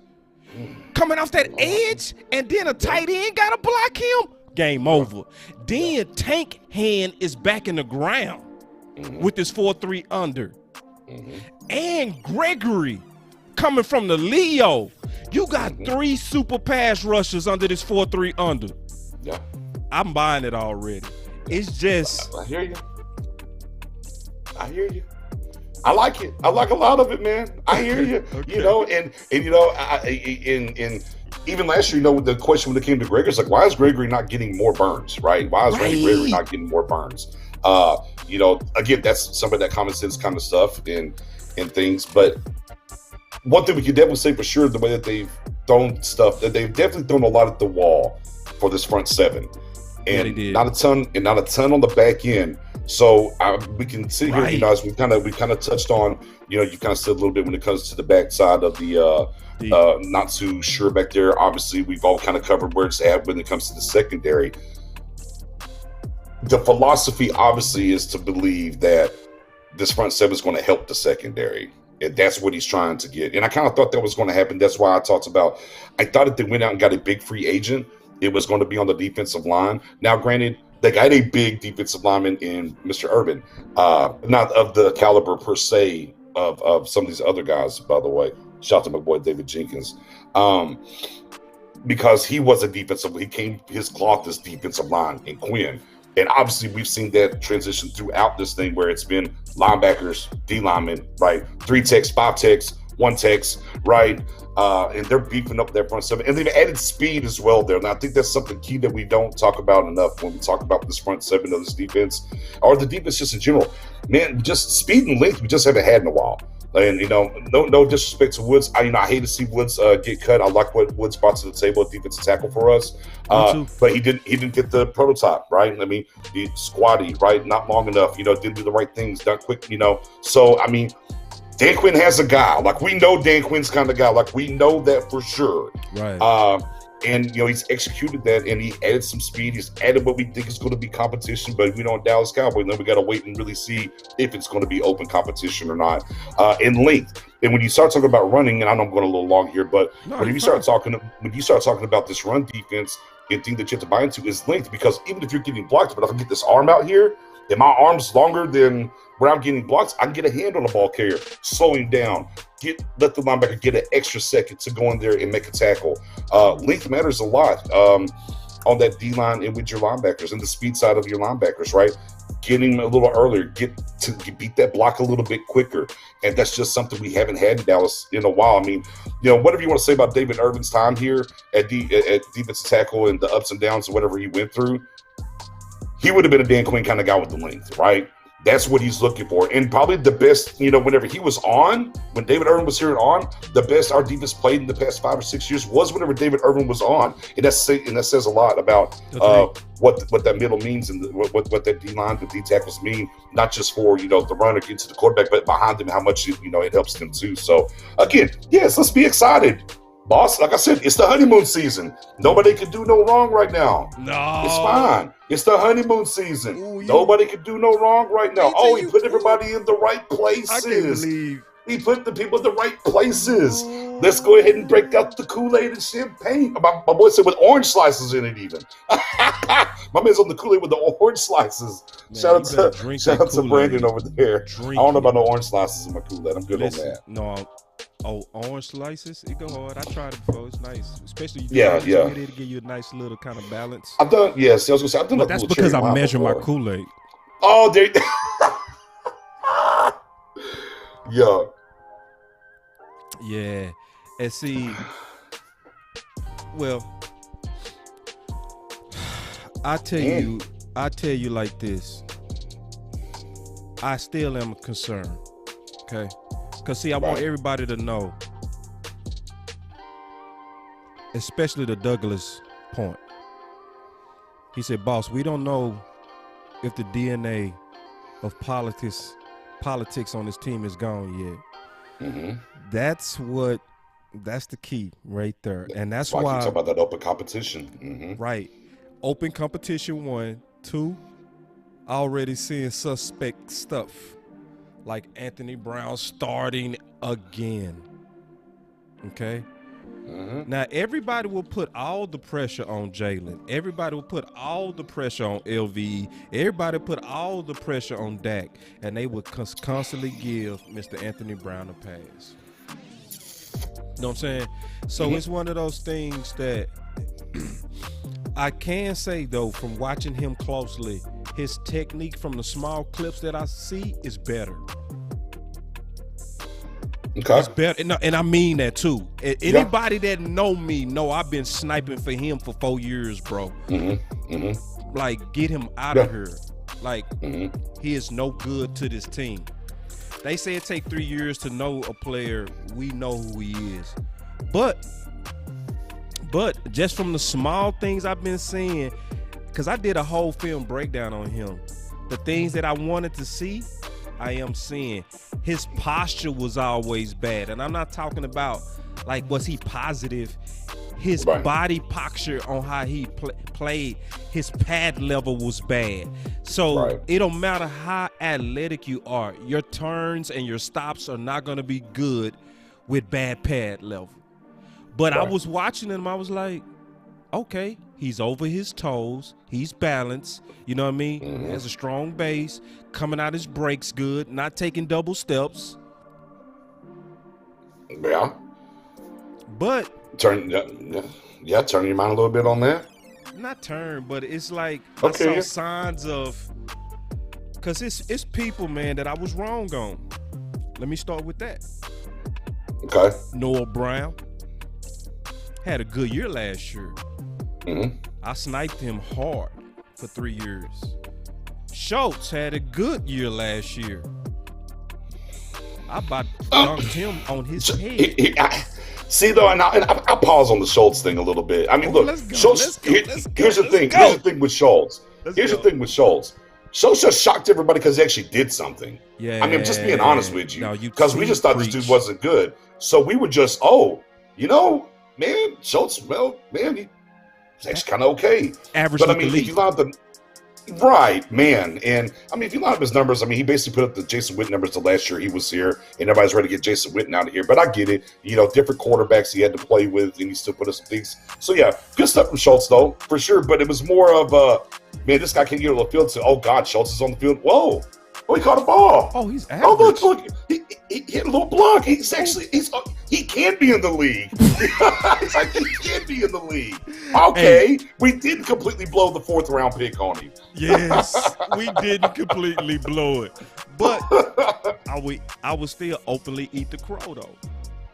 I mean, show proof. Fair enough. I'm with you.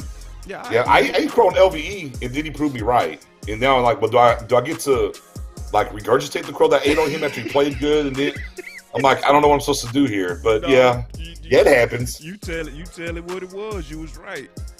Yeah, but we gotta grade this debate, man. All right. Yeah, this Kool-Aid put this Kool-Aid up till we get some pads on, bro. No. That's all I'm saying. Okay. Let me explain the Kool-Aid, the debate. The question is, and this is what the fans gonna grade. Okay. Is Boss Cowboy too optimistic on drinking Kool-Aid and having optimism based on the realignment of our guys and seeing perfect realignment on the front 7? Will Boss Cowboy eat crow? That's the debate you go grade.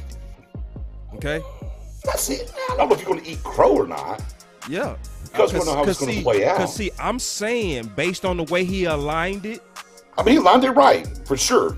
It's gonna work. You know, for me, and what I'm saying is, I'm just not going to be over the moon just because this guy came here and said, you know what, y'all got your playing out of position. I'm an NFL head coach, has been to 3 Super Bowls. Let me fix it. Just line y'all up right.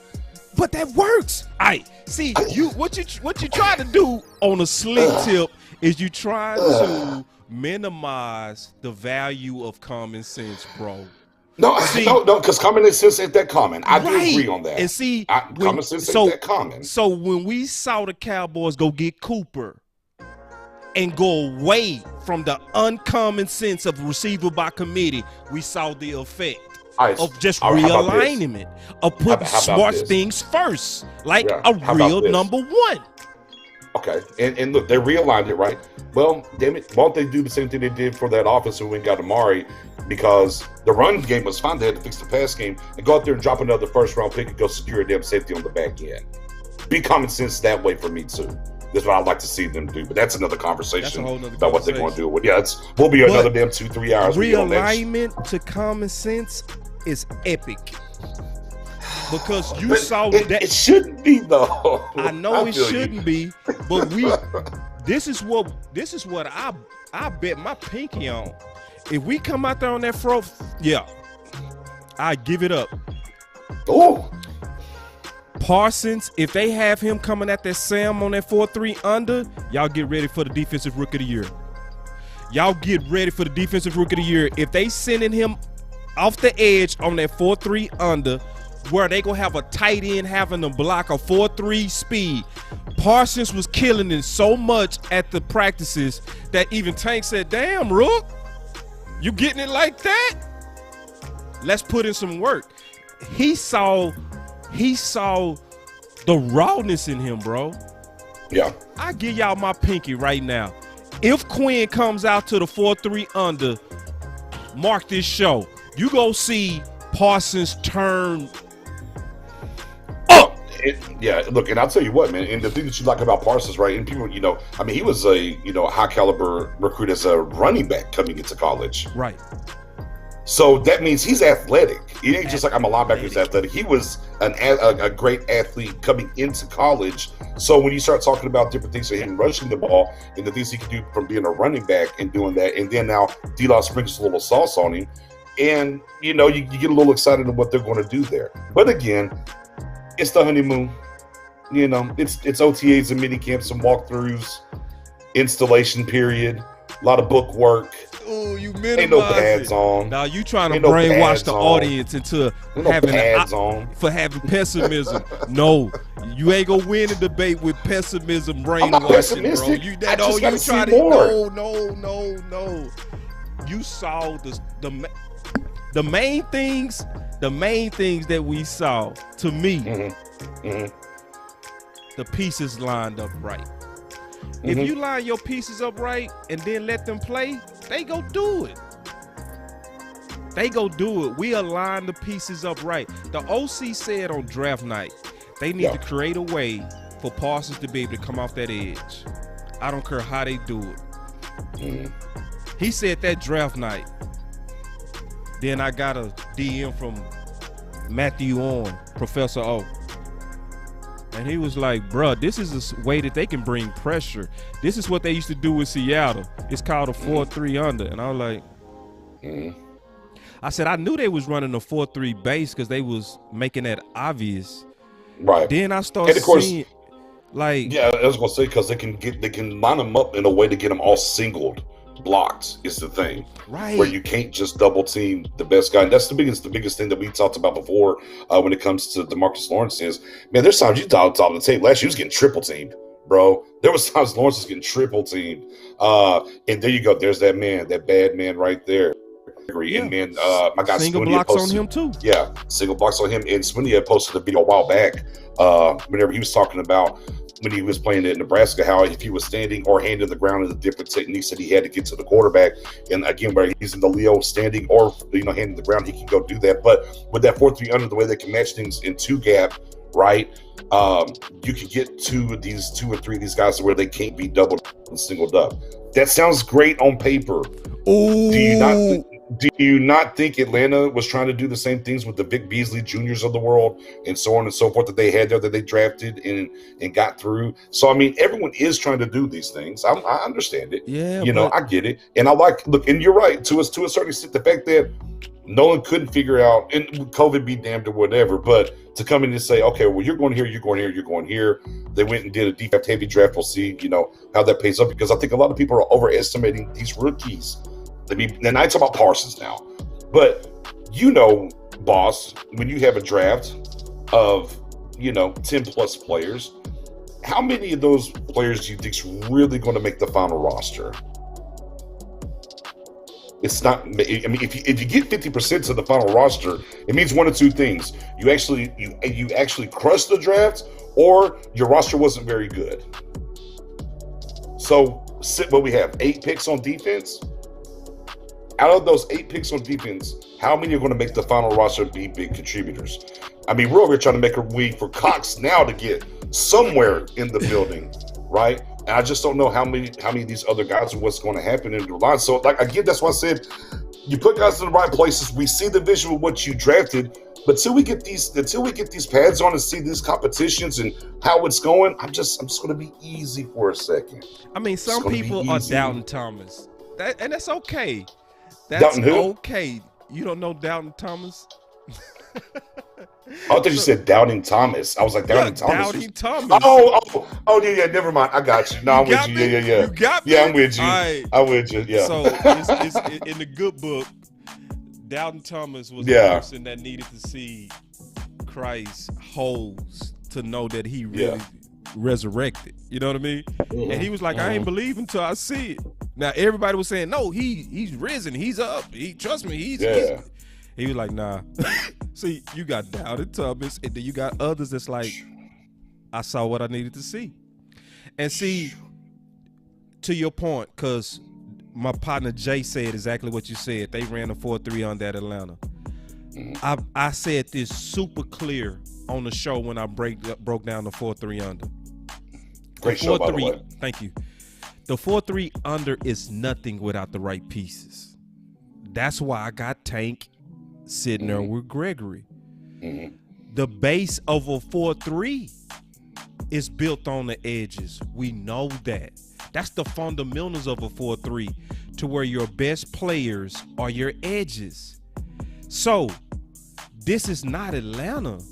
This is Dallas, where Tank, like you said, was getting triple team and was the top free agent.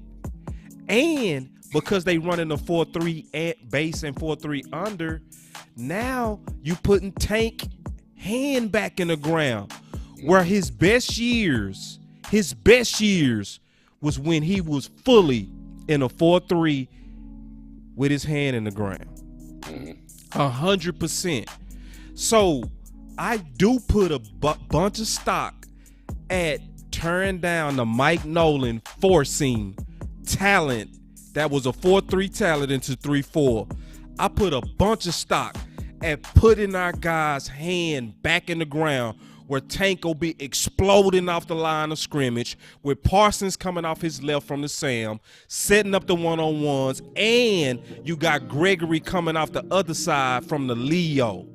Bro, that's epic.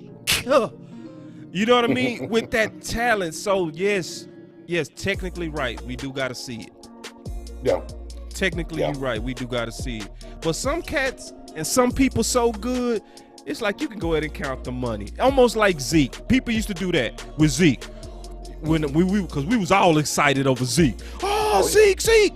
But people say, well, he ain't ran yet. Bro, y'all all know Zeke finna ball. Come on now. That's how Parsons is. I ain't got to wait on that, bro. Like, bro, we know what Parsons getting ready to do. He is easily top 2 defensive player of this whole draft. Easily. Yeah. Yeah, I mean, that's what I said. I mean, arguably, he was the best defensive player in the draft. Yeah. Arguably. But there was just certain things or whatever that people want to talk about. That way we go all the way down. We don't want to go down that. Interesting piece to see what he does with him in the front 7 and how they move him around and what they do. And as you talked about with Cox in the maybe safety deep long room. Maybe they're doing that a little bit with Parsons as well, because he maybe has an idea of, you know, those guys are whether at that 4-3 under. Well, how can I get more chances for Parsons to be impactful on this defense with this front seven, whether it's rushing the ball or dropping in coverage or whatnot. But obviously, in the last couple camps, seemed like a lot of rushing and coming forward, huh? So exciting. And of course, in the NFL, you can never have too many pass rushers. Nope. Need them all. All right, so we gotta let the people decide. All right, let's pivot on that. All right. All right. Hashtag Boss Cowboy. Is the realignment back to the 4-3 principles with the addition of the 4-3 under? Is that going to take Dallas in a step in the right direction with this defense? Is that going to make us much better? Well, he sure left all the Kool-Aid out of that question. That's not that. I mean, I think the debate How do you was phrase the question. Yeah, I'll say. I think that. Yeah, I was gonna say. I think the debate was Boss Cowboy maybe a little too early on the Kool-Aid on this defense and Dan Quinn and what? No, it wasn't too early.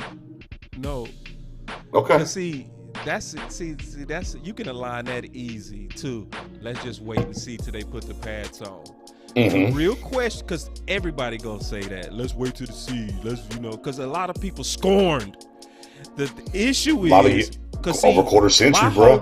See, that's why Kool-Aid got to do with the alignment of the positions. That's why I gotta say it like that. Yeah. Because I wasn't drinking Kool-Aid. You saw the diagram, bro. I call him cheap seats. And you know I called him. You know I called him cheap seats, bro. I called him cheap seats to you. I said, we hired a coach that was fired mid-season. I got to wait and see. How long I was saying wait and see? For a long time. But then I start seeing. I was like, damn, he's aligning the pieces, man. He's about to form Voltron. Is that what he's about to do? This defense going to turn into Voltron? You seeing it? Mark my words, this defense going to be top 10. Top 10? I mean, hey, I'm here. Hey, look, if the defense is top 10 and Dak's standing up, right, there's no way we're not in the Super Bowl. I'll say that right now. Yeah. Those are facts. If this defense is top 10 and Dak's standing upright, there's no way the Cowboys will make the Super Bowl. Get ready for a Super Bowl. I mean that's the unequivocal truth there. Yeah. In my opinion, there's no way. Yeah. And see, because this is why I said that. Rod defense was top 10. Rod defense was top 10, but still average though, because his top 10 was kind of manufactured because of those long drives and us being a running team. Right. See what I'm saying? It wasn't that true. I'm with you. It wasn't that true top 10. Yeah. You know it was protected. So I think this defense upgraded in areas that Rod's didn't. When did Rod ever have a player like Quentin and Urban? Didn't. In his whole 6 years. Just didn't. David Urban, like I said, David Urban's about the closest one. Right? David Urban's about your closest one. And then he got him. Then he got him lucky off of practice squad. That was practice squad. Yeah. You know what I'm saying? Yeah. Like he wasn't intentional like Dan Quinn. Dan Quinn was intentional. Give me Urban. We now heard the backstory of how he recruited Urban. Urban turned up in Chicago. People don't know that. Big facts. Man, that's why, man. The day we signed him, I said, let me go do this. I was looking. I was like, oh, Cowboys, they should come training camp. It's going to love this dude. They're going to love this dude. And that's that why that boy is fire. Look, and I've said it before. Like, I don't know why they just signed Urban to a 1-year deal. That could be something that comes back to haunt them. They should have gave him that 2-year deal like they did Basham. But yeah, that's another time, another conversation. All right, so we got to get graded on this debate. All right. Let me see. And also, Dap, bro. Oh yeah. You already know what it is. Good fight. Yeah. Always a good fight. Hashtag BC for Boss Cowboy. Hashtag Knicks. The question is, with the realignment of these pieces, is Boss Cowboy too optimistic?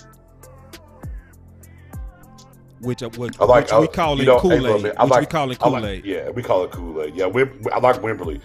BC for alignment, but Knicks on seeing the defensive work. Yeah, it's fair. I think that's fair. I think But you that's can't fair. do that. You got to pick one though. Got to pick one. Got to pick And one. listen, But I like listen, that. I think that's fair. that is fair. Because look, and you should, and look, and look, and you should be. I mean, again, yes, you should be like, oh my God, he did the right thing. It's just like, Jesus Christ, you get paid millions of dollars, bro. You should be able to figure this out when I'm not getting no True. money and I'm getting it. Okay, I'm not playing for the cow. You know, if I can look at a piece of paper and say, oh, I can take the round square, I can take the round cylinder, and remember the little yellow balls? You had the little different squares, right, from back in the day, and you would take them and put them. They would go into the middle to teach little kids about shapes. That's what we're talking about here. Hold on. Like, can you take this question real quick, bro? yeah, what we got? He said, Let me please explain, because I know you got this too. Yeah. I mean, here's the thing. He's a dirt guy. Okay, he's a guy that does this. He's the dirty work guy. The things that he does allows other players behind him to do their job. And there's guys in the league that do that just for the check. There's other guys that enjoy doing it, and he's the guy that enjoys doing the dirty work. He understands what his role is. He knows whenever somebody goes and succeeds, it's because he's done his job well. So if he doesn't get a double team, he's pissed. Like, some people don't want to be double teamed. They want to go make the play. But if he doesn't get his double team, he feels like he's mad. So he's going to eat up those bucks for your Parsons, for your Neals, for your LVEs to go and win and help stop that run. You know, he prides himself on run defense in the gap, and he's even talked about it in his interview. He goes, hey, when they get their pads on, I kind of know where the run play's going, right? I know where the run play's going, so with that leverage now, I can move. And back to D-Law being the leader as well, even D-Law's like, hey, let me show you a couple of things on this pass rush as well, too. And he's taking notice. But, he's not flashy name. I understand that. But when a guy like him's been in the league over 5 years, when it's not for long, there's a reason why he's coveted and a reason why he's going to make a big difference in this front seven, in my opinion, because he does the dirty things well. And you have to have guys that do dirty things well. And that's what he does as a big, nasty 6'7", almost 300-pound guy. Man, I forgot I had this. Watch this, BJ. All right. Dial it up. Talking about your decision to come here and what you think you can do for this defense from a run stop standpoint. Yeah, I mean, my whole career I've hung my hat on playing good run defense, honestly. Talking with Dan Quinn, he called me up. He saw me as a base end, like once he's had in his past. Like Red Bryant's a guy he had in Seattle who I was a big fan of, kind of growing up watching. A taller D lineman who's going to stay square and play the run well, do the dirty work, and play the run well, do the dirty work, and play the run well, do the dirty work, and play the run well, do the dirty work, and let the linebackers flow and make plays. I'm pointing to you to kind of find a home after bouncing around the last couple of years. Yeah, it's been great, man. I mean, I was with Chicago my last two, Ravens my first five. I was, cut for my only team with the Titans, and that was a tough time, obviously. But I was able to kind of regain my status, with the Bears there, and had the best year of my career actually. With the Bears there, and had the best year of my career actually. Had the best year of my career actually last year. So it was great to be wanted. It was nice getting calls from multiple teams instead of me worrying where I was going to be. And I had an option to go to multiple spots. And I think that speaks to, my conversations with Dan Quinn and knowing what this defense can be and how I fit in. I was just super excited and just so happy to be here, man. BJ killed it. BJ already explained it. I just wanted Urban to confirm everything BJ said. BJ explained the hell out of it. So, BJ, what did you play? You played this position. I played DN, tight end, and outside linebacker. Okay, this is what I played. So, because a lot of people, because his question was, what make Urban so good? His position not sexy. No, not at all. It's nothing sexy about it. It's nothing that's gonna get a lot of glory. But he is the full anchor to our D, bro. Yeah. The full anchor. This is what a lot of people miss, BJ. ESPN came out that the Cowboys was the worst in the league with averaging 3 yards before the running back was even touched. Sure. That screams Cold why you world. need the Urban and the Quinn. Yeah. Screams it. It don't whisper it. It screamed how that Screams. front was getting demolished. That's why when they fired Poe and put in Woods, you saw that run stoppage get better. Now, it still wasn't elite, but we start winning games. We start getting stops. Yeah. So people like Urban, they ain't gonna never get the credit because the camera never goes to them. But they keep them linebackers pretty. They keep them linebackers scraping. Yeah. That's like Marcus Spears whenever he was here. Now, obviously, he was drafted high, right? We got him in the first round. Marcus Spears was phenomenal for us, though. Yeah, I get it. He wasn't a 10-sack guy on the 3-4, but that's why D-Ware was eating, because he was taking up them blocks and letting D-Ware go. So, you know, it's a little bit different position because that was a 3-4 end and holding those blocks. And Brett Urban. And look, and when we go to a 3-man front, you're going to see Urban play end. I guarantee it. When they go to the 3-man front, which won't be a lot. But if they happen to do it, you'll see him do that. But it's just one of those things where you got to have him to go get him. And, you know, as the question asked too is like, man, I mean, I've heard this or whatever, you know, explain it. You know, but if you're a dirt guy like that and you don't have good guys around you, you won't hang around long. You know, that's why he kind of bounces from the team. See, as he said, he had his best year the past couple of years with Chicago, right? Well, yeah, because he got to a team that has some guys that rush, right, around him, you know, and the rookie linebacker from Chicago they drafted 2 years ago. Oh, man, his name escapes me, right? So he's protecting him and Mac, and they're out there running and doing those plays, and that pops up on the film like, okay, this guy's doing what he needs to do to fill and let those guys fill the lanes, fill the gaps, make the tackles. And we know how the Chicago run defense has been over the past couple of years, and he's been a part of that. So it's exciting to get that kind of piece. As you said, boss, we ain't had one of those in a while. Yeah. Jay Ratliff? Since Jay Ratliff? Jay Ratliff's like that 6'7", 300 guy. Yeah. So, back to the vote. Oh, yeah. All right, so right now, it looks like I'm in the lead a little bit. I think you're up 4-3 or 5-3, excuse me. All right. Now, and I don't want y'all to misunderstand. When I said top 10, that's if we are a running team. See, I don't buy that, though. I'm going to tell you why. Because I still think, I go back to, look, and we'll go back to the very beginning whenever your boy McCarthy got here. He says, I want to score a lot of points and unleash these defensive ends and unleash the pass rush. I think that's the plan. I think they want to score, get a pick, and then once we're up big and we make you one-dimensional and we're up big, here comes Zeke. Here goes Zeke and Pollard. That, you know, they call it the old 4-minute offense, except that's just going to be the whole damn fourth quarter. Yeah, pound cake, pound cake, pound cake. They put that thing away with them body blows. It's kind of what I think they're trying to build. But I'm with you, though. The run game cannot be overlooked. It just got to be used in the right way. Run the damn ball, as our guy West Coast says. I don't want to lose based on the technicality. You know what I'm saying? Mm-hmm. When people heard top 10 and they was like, hell no, I don't agree with boss. But I agree with you on that. I think the tea leaves do say we go air it out, bro. We go throw it around the yard, which then means our defense go be on the field more. Then at that point we go be a 15-ish type, and if we real good, we'll be top 10. But I'm expecting if we a passing team, which you right, we gonna likely do that. All the tea leaves says we're gonna do that. All of you right on that. I can't fight you on that. So let's finish this vote. And I want to have one more talk with you, unless you got to get to the family. Okay. Hey, real quick, the Hawks win. Hawks move on. Wow. I know Matt going crazy right now. Matt and Professor O's going crazy. He might show up here going wilder in a second. Yeah. Boy, Doc Rivers, man. Wowzers. Ooh, I don't know. Hold on. A little bit. We're good. To the vote. We go somewhere else. Yeah. To the vote. I think. I don't see no more votes. I mean, you got it, bro. Then ain't nobody else voted. All right. And what it is? So let's move on. It's the honeymoon season. I'm with it. What you got? Yeah, that's all good. And we listen. And this ain't no rubbing it in. This ain't no I'm better than beating it. Listen, this ain't nothing like that. This got me.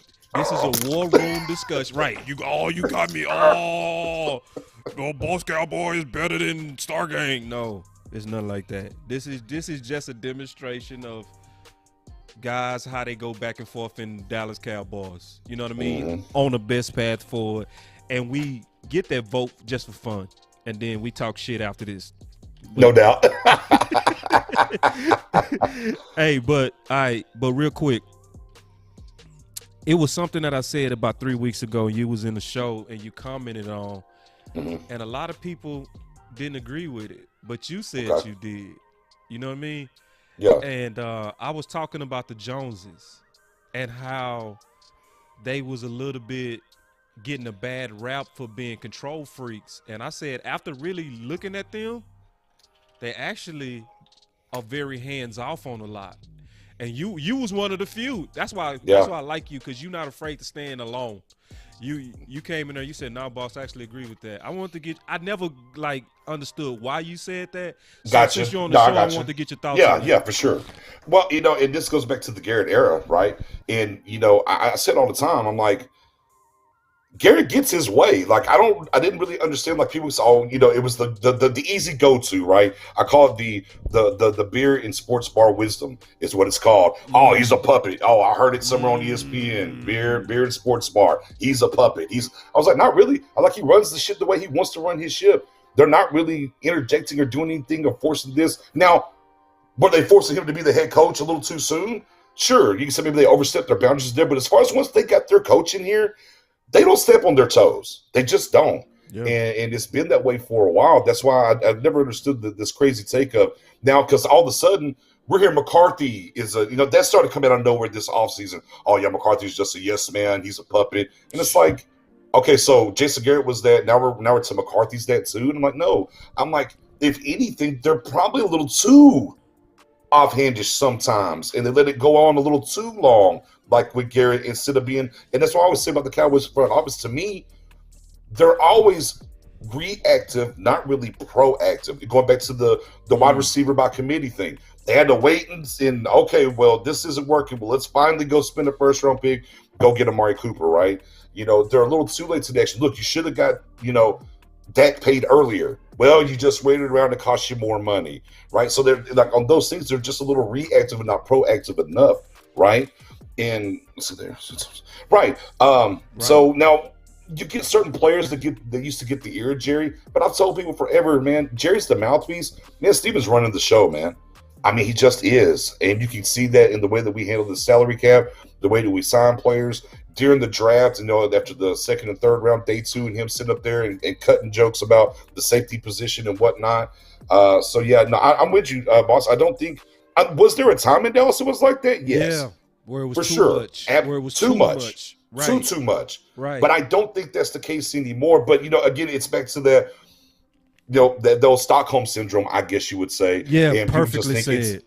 They just still think it's the same way there. And it's like, really, if you read the tea leaves and you look at this thing, it's like, it's really not that way anymore. Like that. They're not puppets or anything else. But there's times they should have stepped in and they didn't. Facts.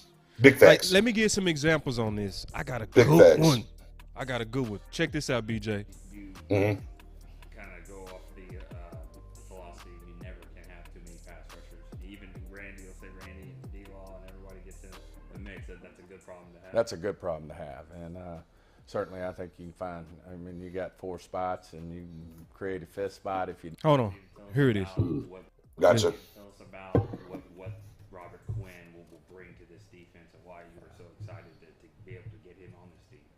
So he asked, what will Robert Quinn bring to this defense and why are you so excited? Well, I think obviously defensive line with our challenges we've had with with Randy. Certainly I think Randy's done is back on it and really doing a great job of getting himself in a position where hopefully he can get back at some point and help us out. But with that unknown being there, and then of course having the same situation with David Irving, we, our pass rush, and we certainly don't have DeMarcus Lawrence signed yet either. We really felt like we needed to shore that up. And of course, D-Law comes off that left side, this right end spot with Randy being a question mark is a big deal to us. And certainly Robert's probably got a few more skins than Randy's been in the league quite a bit longer, but real important, as we all know, to get pressure on the passer, and really felt like he fit our system. We were fortunate. I think the Dolphins are moving. Real important, as we all know, to get pressure on the passer, and really felt like he fit our system. We were pressure on the passer, and really felt like he fit our system. We were from the passer, and really felt like he fit our system. We were fortunate. I think the Dolphins are moving to a 3-4 scheme down there, which really does. See, if people see the key about that was the date. Mm-hmm. It was March 2019. He talked about fitting our system. So he had a full understanding that 4-3 was built off the edges. Mm-hmm. That's why we was aggressively going after pass rushes. He Right. also had a full understanding that those pass rushes didn't fit that 3-4. That's why he said we got Quinn from Miami because they was moving to a 3-4, and it made him available to us. Fast forward to 2020. They allowed Mike Nolan to change what they knew didn't fit. Yep. And they let him do it based on McCarthy. They was like, that ain't. Then you're the guy. So You're the yeah, guy. we're like, you're the saying, guy. You saying it's All going right, to work? You co-signing. All right. All right. And they sat back. Yeah. And that's why they came December 12th and said, our biggest mistake, right, was going from a 4-3 to a 3-4. Yeah. So BJ jumped in like, yeah, boss, I feel you on that. Like, they're a little bit too hands off. They did the same thing with what's the offensive coordinator before Kellen Moore? Oh, Scott Linehan. Bro, I swore Scott Linehan had dead body. He had some kind of blackmail. Like, he knew where all the dead bodies Jerry Jones had was hid. I was like, why is it? But again, he was there because he gave Garrett his shot at coaching in the league. Yep. And Garrett wasn't going to get rid of Linehan because that was his guy. And everybody knew, like, bro, I was like, not only is Scott Linehan making it, he got this cut. How did this happen? Oh, hey, I'm getting a little too high. I was like, yeah, bro, you hit a nerve with Scott Linehan because, well, I could not. I used to have this saying, man, pray for job security like freaking Scott Linehan has. I have no clue why he made it so long, bro. And they did, man. Bro. They let him make it. What's going on, brother? What's up, You know what I'm saying? Like, God bless. Yeah, Scott Linehan. You right, though. Another great example of. The hands off. They let Scott tear the team up, bro. Like they did. And it cost him a first round pick to go get Amari because of it. And see, this is the thing, BJ. Me and you likely the only two podcasters in the world saying this too, bro.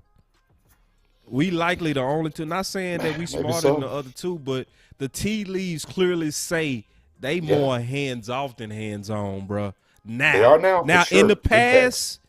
Yeah, we know. Jocks and socks. That was true. Yeah, come on, man. Jerry's going to have that mink coat on, get down on the sideline, pressing buttons. Mink coat.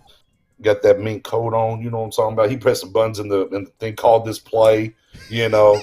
He was doing all kinds of stuff. Now, though, he got the yacht. He cool. Cool. Like I said, you said, man, they're really too hands offish. Like you said, all the way till December, be like, all right, man. You know, and here's how it gets spun though, right? Well, because they allowed Mike McCarthy to hire their guy Nolan, it turns into, oh, well, the Joneses said he had to fire Nolan and get somebody else in here. And they're going to sit in on the hire and whatever. So everyone's like, oh, well, Mike McCarthy's this puppet. It's like, no, it's like, bro, it's common. Again, common sense ain't so common. Right. Like as we said, it's common sense. Like Nolan had to go. So, yeah, I'm like, yeah, okay. But now they will say they're forcing Mike McCarthy to fire him, which, I mean, come on, man. That wasn't the case. It's just how business works. So, yeah, no, boss. When you brought that up, I felt that. I was like, nah, man. Like everyone was like riding, like, nah. And I was like, no. They're not the same as they were. But that's part of the change with Steven. And like I try to tell people for a long time that Steven really runs this thing. And I'm like, that's just kind of the change with Steven as well, right? Is he's the kind of the polar opposite of what Jerry was. Like he's not going to spend. Just not. Like if y'all expected him ever to spend, just look at it. You know, he's just not going to do it. You got to remember, he was the guy that was putting Jerry up against the wall for Deion Sanders, right? And things of that's what happened. And, you know, I think he likes guys being in charge and running things and wants a little bit more hands-off approach. But, again, it's him trying to find the way of having the right amount of engagement in what he's doing, and that's part of. And I think that is part of the process for Steven. Even though it's been almost a decade of him kind of running this show now, he's got to find the right temperament of what doing it, and not be afraid. And that's the thing that always kills me. Don't be afraid to admit that you're wrong. Rip the Band-Aid, do it. Just do it. Like, you're only helping yourself. You're only helping yourself. So. So yeah, man. And see, but this is also why you should follow Start Game. Stuff like that. That part. You always want to follow people that's willing to stand alone to tell you what they believe to be true. You can trust people. And we don't always get it right. We don't always get it right. But we'll own it. Neither one of us saying that. No. But what y'all should see from the dialogue that you saw today, people tuned in looking for a fist fight, and they really got just a good ass dialogue. Well, they got some good info, didn't they? They got some good info today. That's the only thing that happened is because that's how BJ is. That's how I am.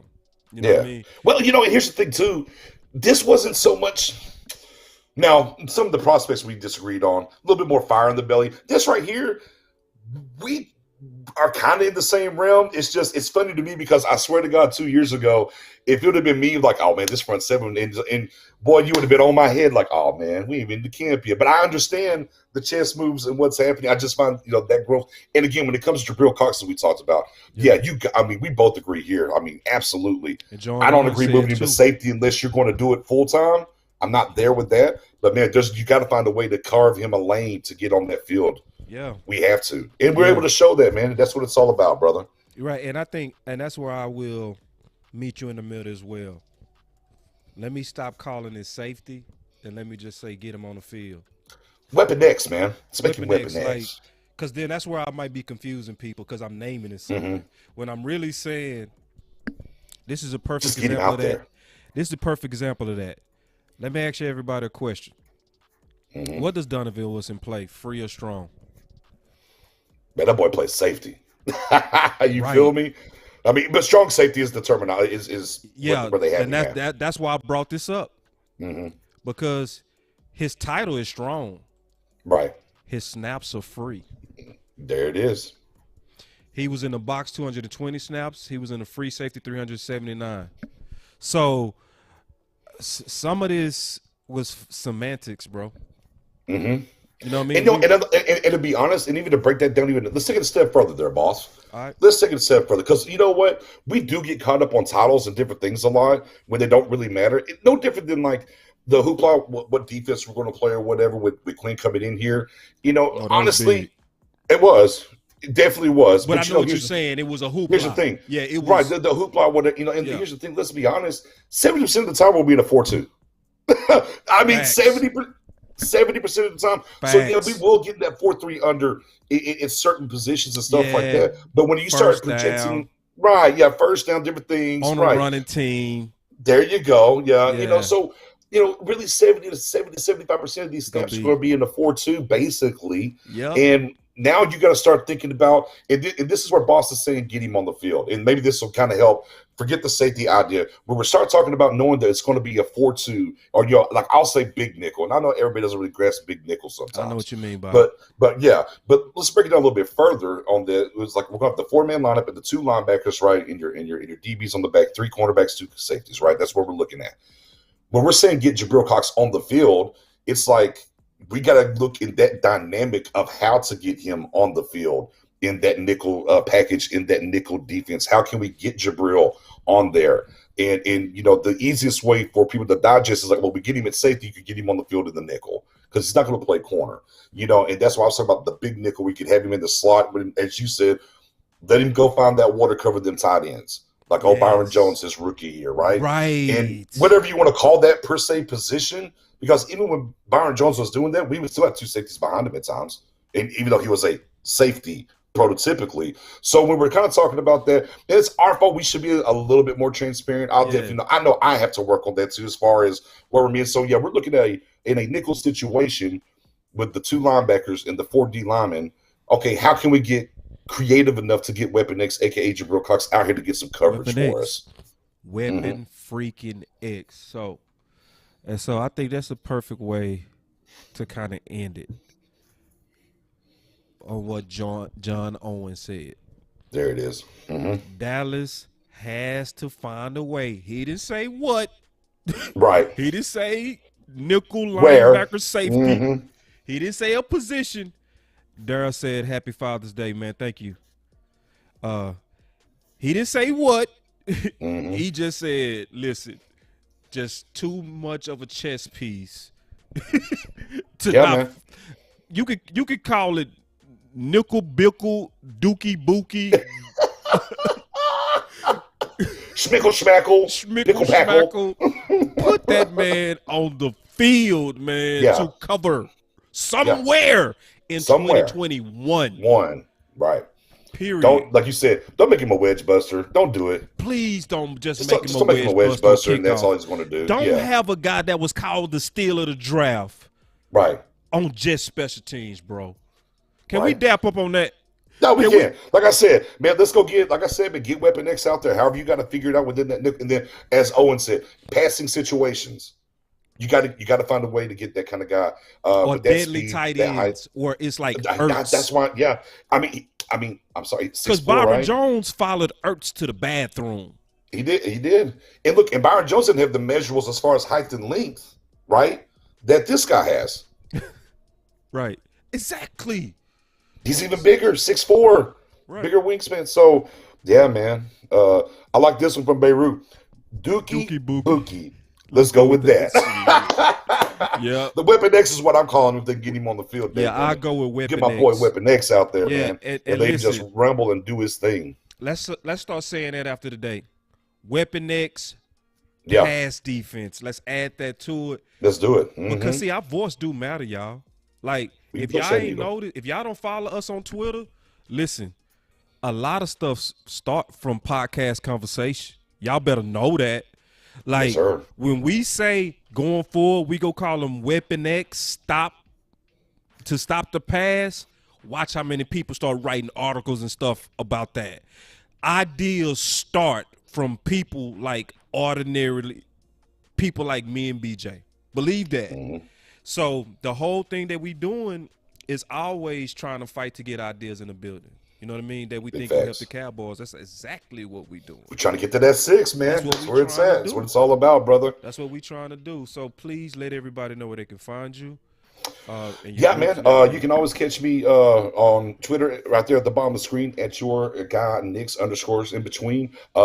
On YouTube, it is Star Gang Podcast. Hit that sub, hit that notification bell. And if you're on Facebook, we're almost 6,000 strong in the group now. Star Gang's the name of the group. We also have a page. You can go like and follow the page as well.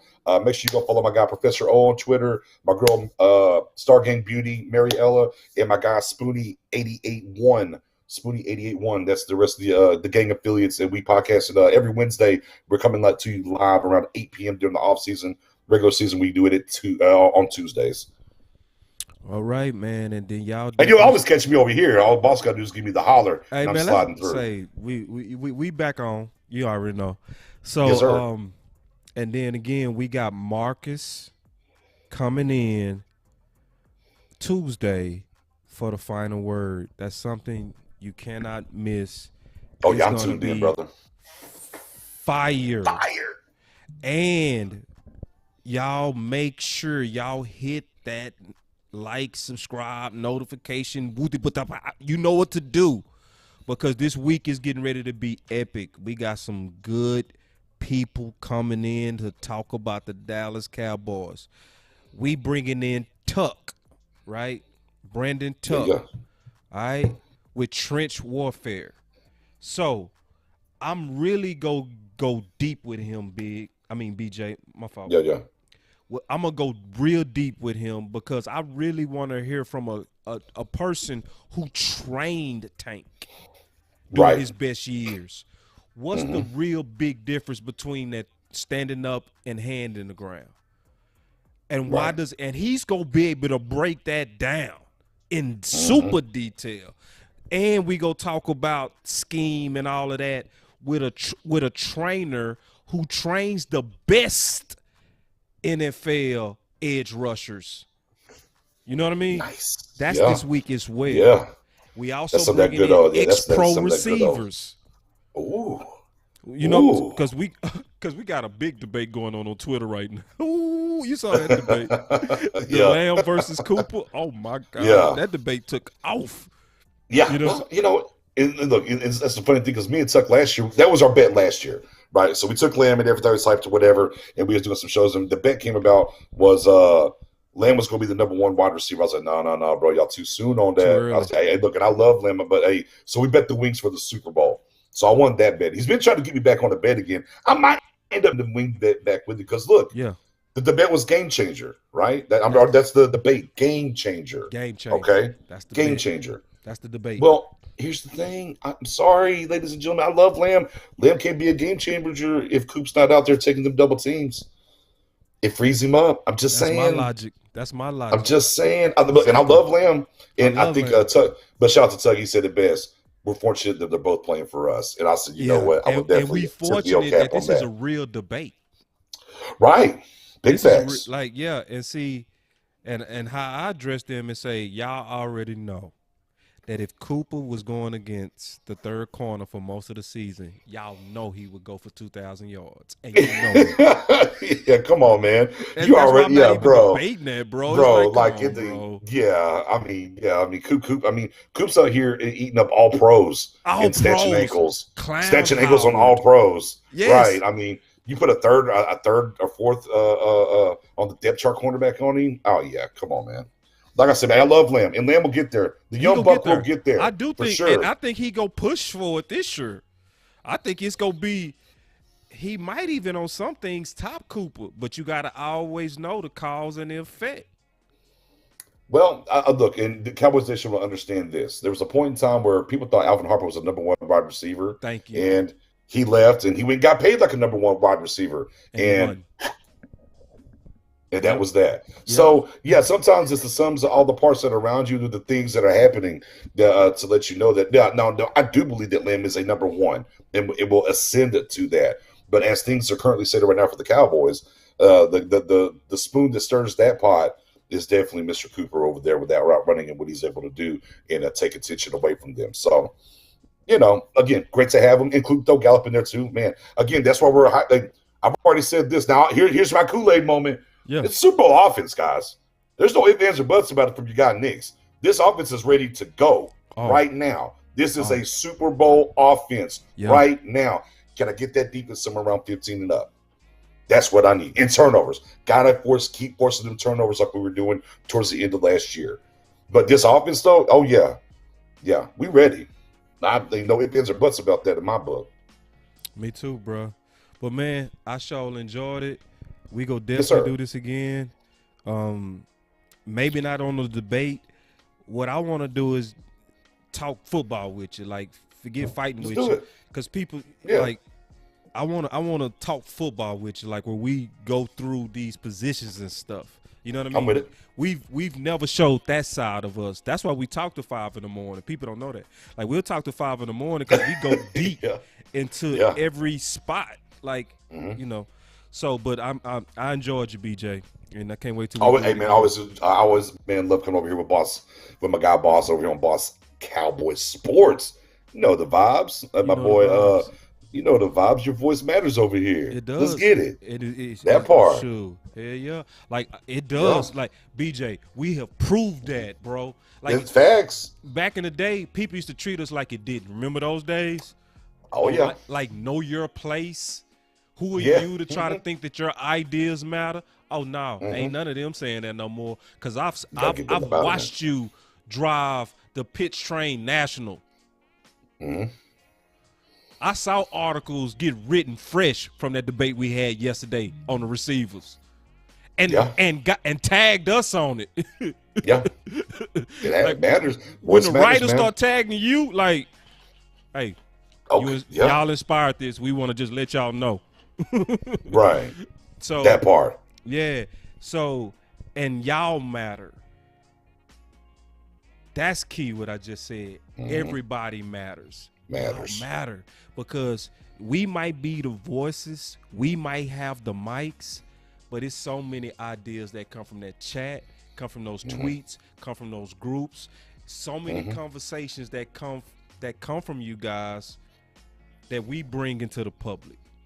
Yeah, sometimes even like you say, sometimes you're even on the live chat. On the live chat, somebody, they'll drop something and be like, "Oh, you know what?" and run with it right then and there. So let's put that comment up. Let's attack that real quick. Yeah. So man, you're right, man. The voice nation, matter. The voice matters. I mean, and it pushes us, and without y'all, there's no us. So yeah, man, no, definitely appreciate everyone that rocks with us.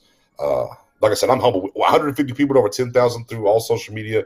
It's pretty big for Star Gang. I was like, I zoomed there. I was like 53 over here, 33 over there. I was like, 10K. I said, damn, we over 10K. I said, we came pretty. Now these daggone YouTube numbers, I gotta get my YouTube up. 150 to about 12K is where we're at right now in 2 years. So man, love it. We appreciate everybody rocking with us. Again, let me do another thing for another content creator. Rocking Moving the Chains, Star Gang page, Star Gang group. Her new blog is out today. Who's Your Daddy? Go hit that. And of course, as we already said, if you're here, man, hit the like, because when Boss is doing this, you got to hit that like to get in the algorithm to reach more people throughout YouTube. It's great that you're subbed and you hit that notification, but man, hit that like. That's why when you hear a lot of content creators say get the likes up, that's what helps us get into the stratosphere and get more eyes on us and bring more people around for this good old Kool-Aid or just good old knowledge, whichever one we sipping that day. and yeah, you got to do that. So follow Boss Cowboy Sports. Boom. On Facebook. I've been seeing too your Twitter game coming up too, boss. I like it. I'm feeling that Twitter. I'm feeling your Twitter game coming up, brother. I'm liking it. I was a rook in the game, but that's Twitter is beautiful, man. I was way too late to Twitter. Yeah, Twitter can be beautiful, but boy, there's some potholes. You gotta be careful. Some potholes out there. But there's some of the threads you can fall down like, oh, how did I get here? Yeah. But for the most part, you're right, man. I love Twitter, man. I love Twitter a lot, bro. Twitter is a beautiful place, man. Like I had no idea. Like I'm starting to care less and less on Facebook. I really am. But Facebook is good because that's where the real people are with the real names. You know what I mean? Yeah. You don't get those crazy names and with 5 followers talking reckless. Yeah, but Twitter, y'all got to get into Twitter. Follow BJ. Follow me on Twitter. Yeah. It goes down. You know what I mean? Yeah. So that was good. I'll tell you, man, that was a good time with the Amari, the game changer with Amari and game changer with Amari and Lamb. That was a good one, man. And everybody got in. That's the thing about it, and that's what I like about it. Is like because everybody can kind of get gauged. If y'all, for y'all that are here and rocking with the shows and everything, maybe follow us on Twitter, man. You just get some more of this stuff just in written form, man. Yeah, you know what I mean? It's just really what you get. So I love it, man. I'm with you. Yeah, I kind of like getting over there and getting our thing on. I still dabble in the Facebook groups because there's people I rock with and whatnot. But a lot of my time's over on Twitter now for sure. Yeah, no doubt. Another thing, because we selling Twitter now, but let's sell it. This is the beautiful thing about Twitter. Like a lot of people that you read and watch, you'll talk to them with ease. Yeah, ease, right? Like I never met John Owen. Read his stuff a million times. Saw that article and was like, boy, hit this out the park. Shared it with my people. Then he responded, thank you. You know what I mean? You're like, damn, right, John, cool. You know what I mean? I go back and forth with brothers. You link up a couple other times. Next thing you know, and then you'll link up all of a sudden, boom, now you're on the show together with them. Exactly. You know, yeah, it happens just that easy. So Twitter connects the hell out of you fast. You know what I mean? And you know what else I like about Twitter that I love about Twitter lately? You know what I noticed about Twitter lately? The podcast community sticking together great. That part. We sharing each other's stuff. You know what I'm saying? Like, we appreciate and like the major media people, but they appreciate us too because they see the energy. And Bobby Belt told us last year, he said, and now I know he's telling the truth. He said, y'all carry the conversation. When they having brain farts and don't know what to write about, they go to Twitter and they watch us talk. That's true. That's true. Hey, brain fart done. That's what I'm going to write about. Cooper versus Lamb. There we go. Done. Got it. Because we were just talking about it. You know what I mean? Right. So we really trying to engage out to our social media because, this is all about how you make your voice matter. And then you never gave your cash up too. make sure you tell people how to, help you financially as well, because you put in a lot of work today. Yeah. And then people do it too. And then obviously you could throw a couple of coins in Boss Cowboy Sports, because, content is work. It's not free stuff. It's work. It's true. It's research. It's making it presentable. We could do it simple, but I don't believe in that. I want a presentation to where everybody get it. When you walk out, you're like, okay, I got it. If I did that, and if BJ did that, we did our job. You know what I mean? Not just talking over your head or talking under your head, talking right where you see everything we talking about. So please put something in there, the Boss Cowboy Sports Cash App, because I'm definitely getting ready to increase some stuff with training camp, getting ready to travel, do all kind of stuff. Yeah, it's about to go down. It's about that time. It's like the Jet stuff now is kind of get a little bit of lull right now, a little bit of lull. But boy, it's about to. Boy, we got about another couple of weeks where we kind of do a couple shows here and there, be cool. But it's about to turn up. Yeah, it's a little bit slow because this is that dead period of football. But it ain't dead to me, bro. It's a whole lot. It's not me either. Yeah, no, there is. But a lot of people though, they basketball championships, right? Yeah, stuff like that. So if you're a real hardcore football nerd, like, what happened it was a walkthrough, cool, but he did this. Oh, wait a minute though, but it's because I mean, there's little things that in the things that do know. To me, in what your guy Nick's believes, anyways, the stuff that they're doing now with the installation and whatnot, it is the foundation of what's going to camp and move forward. Right, I definitely buy that. I believe that as playing the sport, I do believe every rep matters. I believe everything you do, it needs to be with intention in the right way. The times that I did get hurt or, I put myself in a bad spot on the field was that I lost that focus for a second, or I decided to have I'm cracking a joke, and I wasn't really locked in. And so, not that you can't have fun on the practice field. We all had some fun here and there, right? But I'm talking about when the reps matter. So the stuff they're doing now does get mundane because it's a lot of installation, but the way that they're attacking it, they're approaching it, matters to where they're going next when they do start having the battles and are lined up in the right way and doing the right things. And the one thing that I think I would take over this, as we call it, the dead period, I think the one thing, and I kind of heard this from a lot of different guys, last year meant something to these guys. This is one thing I will buy into this right here. Last year pissed a lot of these guys off. Multiple players. Let's say from one, this is kind of a group, maybe a group think kind of way that you just kind of heard throughout. And it wasn't always like just one press conference. It'd be like a couple of words, a couple of lines, a couple of sentences in this one from one guy, a couple sentences in another guy. Like, they're little, and it's first time in a long time I've kind of heard this kind of attitude coming out of the Star and Briscoe was they're a little pissed off about last year. And and on top of that, I think some guys are understanding, hey, there's people here to take my job now. And you get that kind of mixture. That's why I am very excited for this training camp. I think this is like this training camp is going to be must-see TV. And I think it's right. I think it's going to be one of the best one in years. And I'm super excited about it. And I love this comment, man. He say being a dead period is why I'm so grateful for you all. See, appreciate that, Bob. BJ is fighting to get his YouTube up to 1,000. We are now around 180 away from getting to 1,000. Oh, let's go 180, bro. We just 180 now. Probably less now.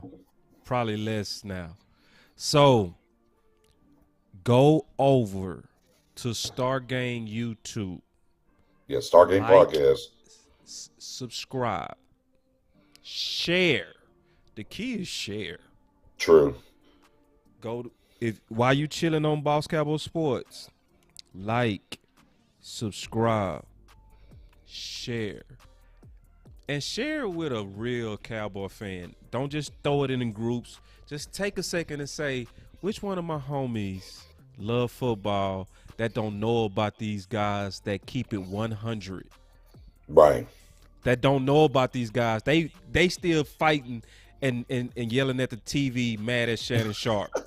Yeah. Facts. No, that's just some people don't even know we here, bro. Right, it's true. No, it's true. They Hey, don't look, even man, know I've we had a here. business. So Yeah, dude, I've had a business for 11 years, and I have people walking this weekend. How long y'all been here? I'm like, yeah, 11 years. They're like, wow. So yeah, you're right. I mean, yeah, So they don't know. share. Like, if y'all love the content and you didn't put $1 into the cash apps, we not gonna beat you up over that. You can still help us exponentially by sharing, bro. Yeah, that's big facts. Yeah, and somebody said I already subscribed to Star Gang. You already know, so you got Boss, your shout out. sub. Appreciate you, Beirut. You know what I'm saying? Yeah. So yeah, man, we really out this time because if I don't say we out, trust me, me and BJ, You already know. I'll fire up bro. again. Yeah, I'll fire up. We'll be here. We'll be in this thing to 2, 3 o'clock in the morning rocking. I ain't outside. I ain't got no frogs. I'm good. I'm in the air conditioner. Kick back, feeling great. Boy, we'll keep this thing rolling. And we sure will. But we definitely not right now because I'm No. Good stopping point, boss. Good call. But then y'all gonna see us again, man. Y'all already know when me and BJ come together, it's magic. So let's get the fans what they want. But in the meantime, that part. I always conclude the show, and I gotta say this too.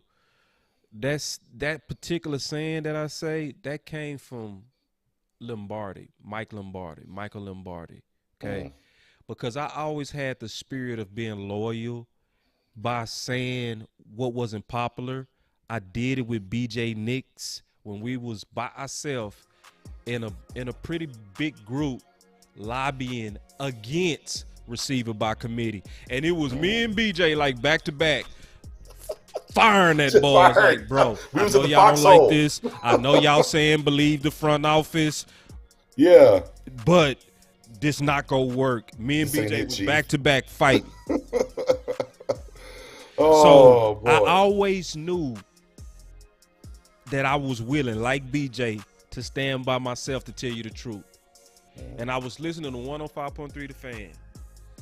And Mike Lombardi was saying Jerry needs somebody that's loyal, not devoted. Because he said the devoted person is the most disloyal thing you could ever be. And I was like, nobody summed it up perfectly like that before. You know what I mean? But I also want to fully credit where I got the words from. Michael Lombardi. Okay? So, with that, with the words of Michael Lombardi, I'm loyal, and following this show is about that. To where we didn't debate to try to win. We debated for the best answer to get Cox on the field. That's what you saw. That's the spirit of what we do. And we never go be devoted. Because a devoted person, they go just follow whatever the group is doing. No. You want to be loyal to where you go say what's the best for the Cowboys. That's what you get with Boss Cowboy Sports. That's what you get with BJ Nix. Y'all better believe that because it's from the heart, true as F.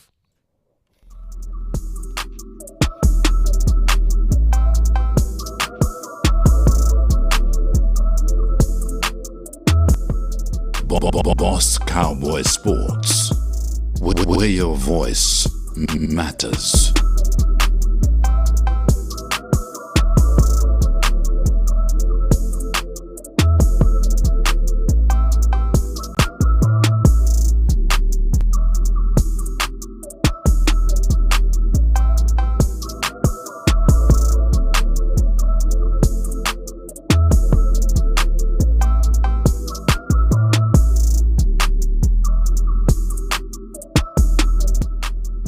Boss Cowboy Sports.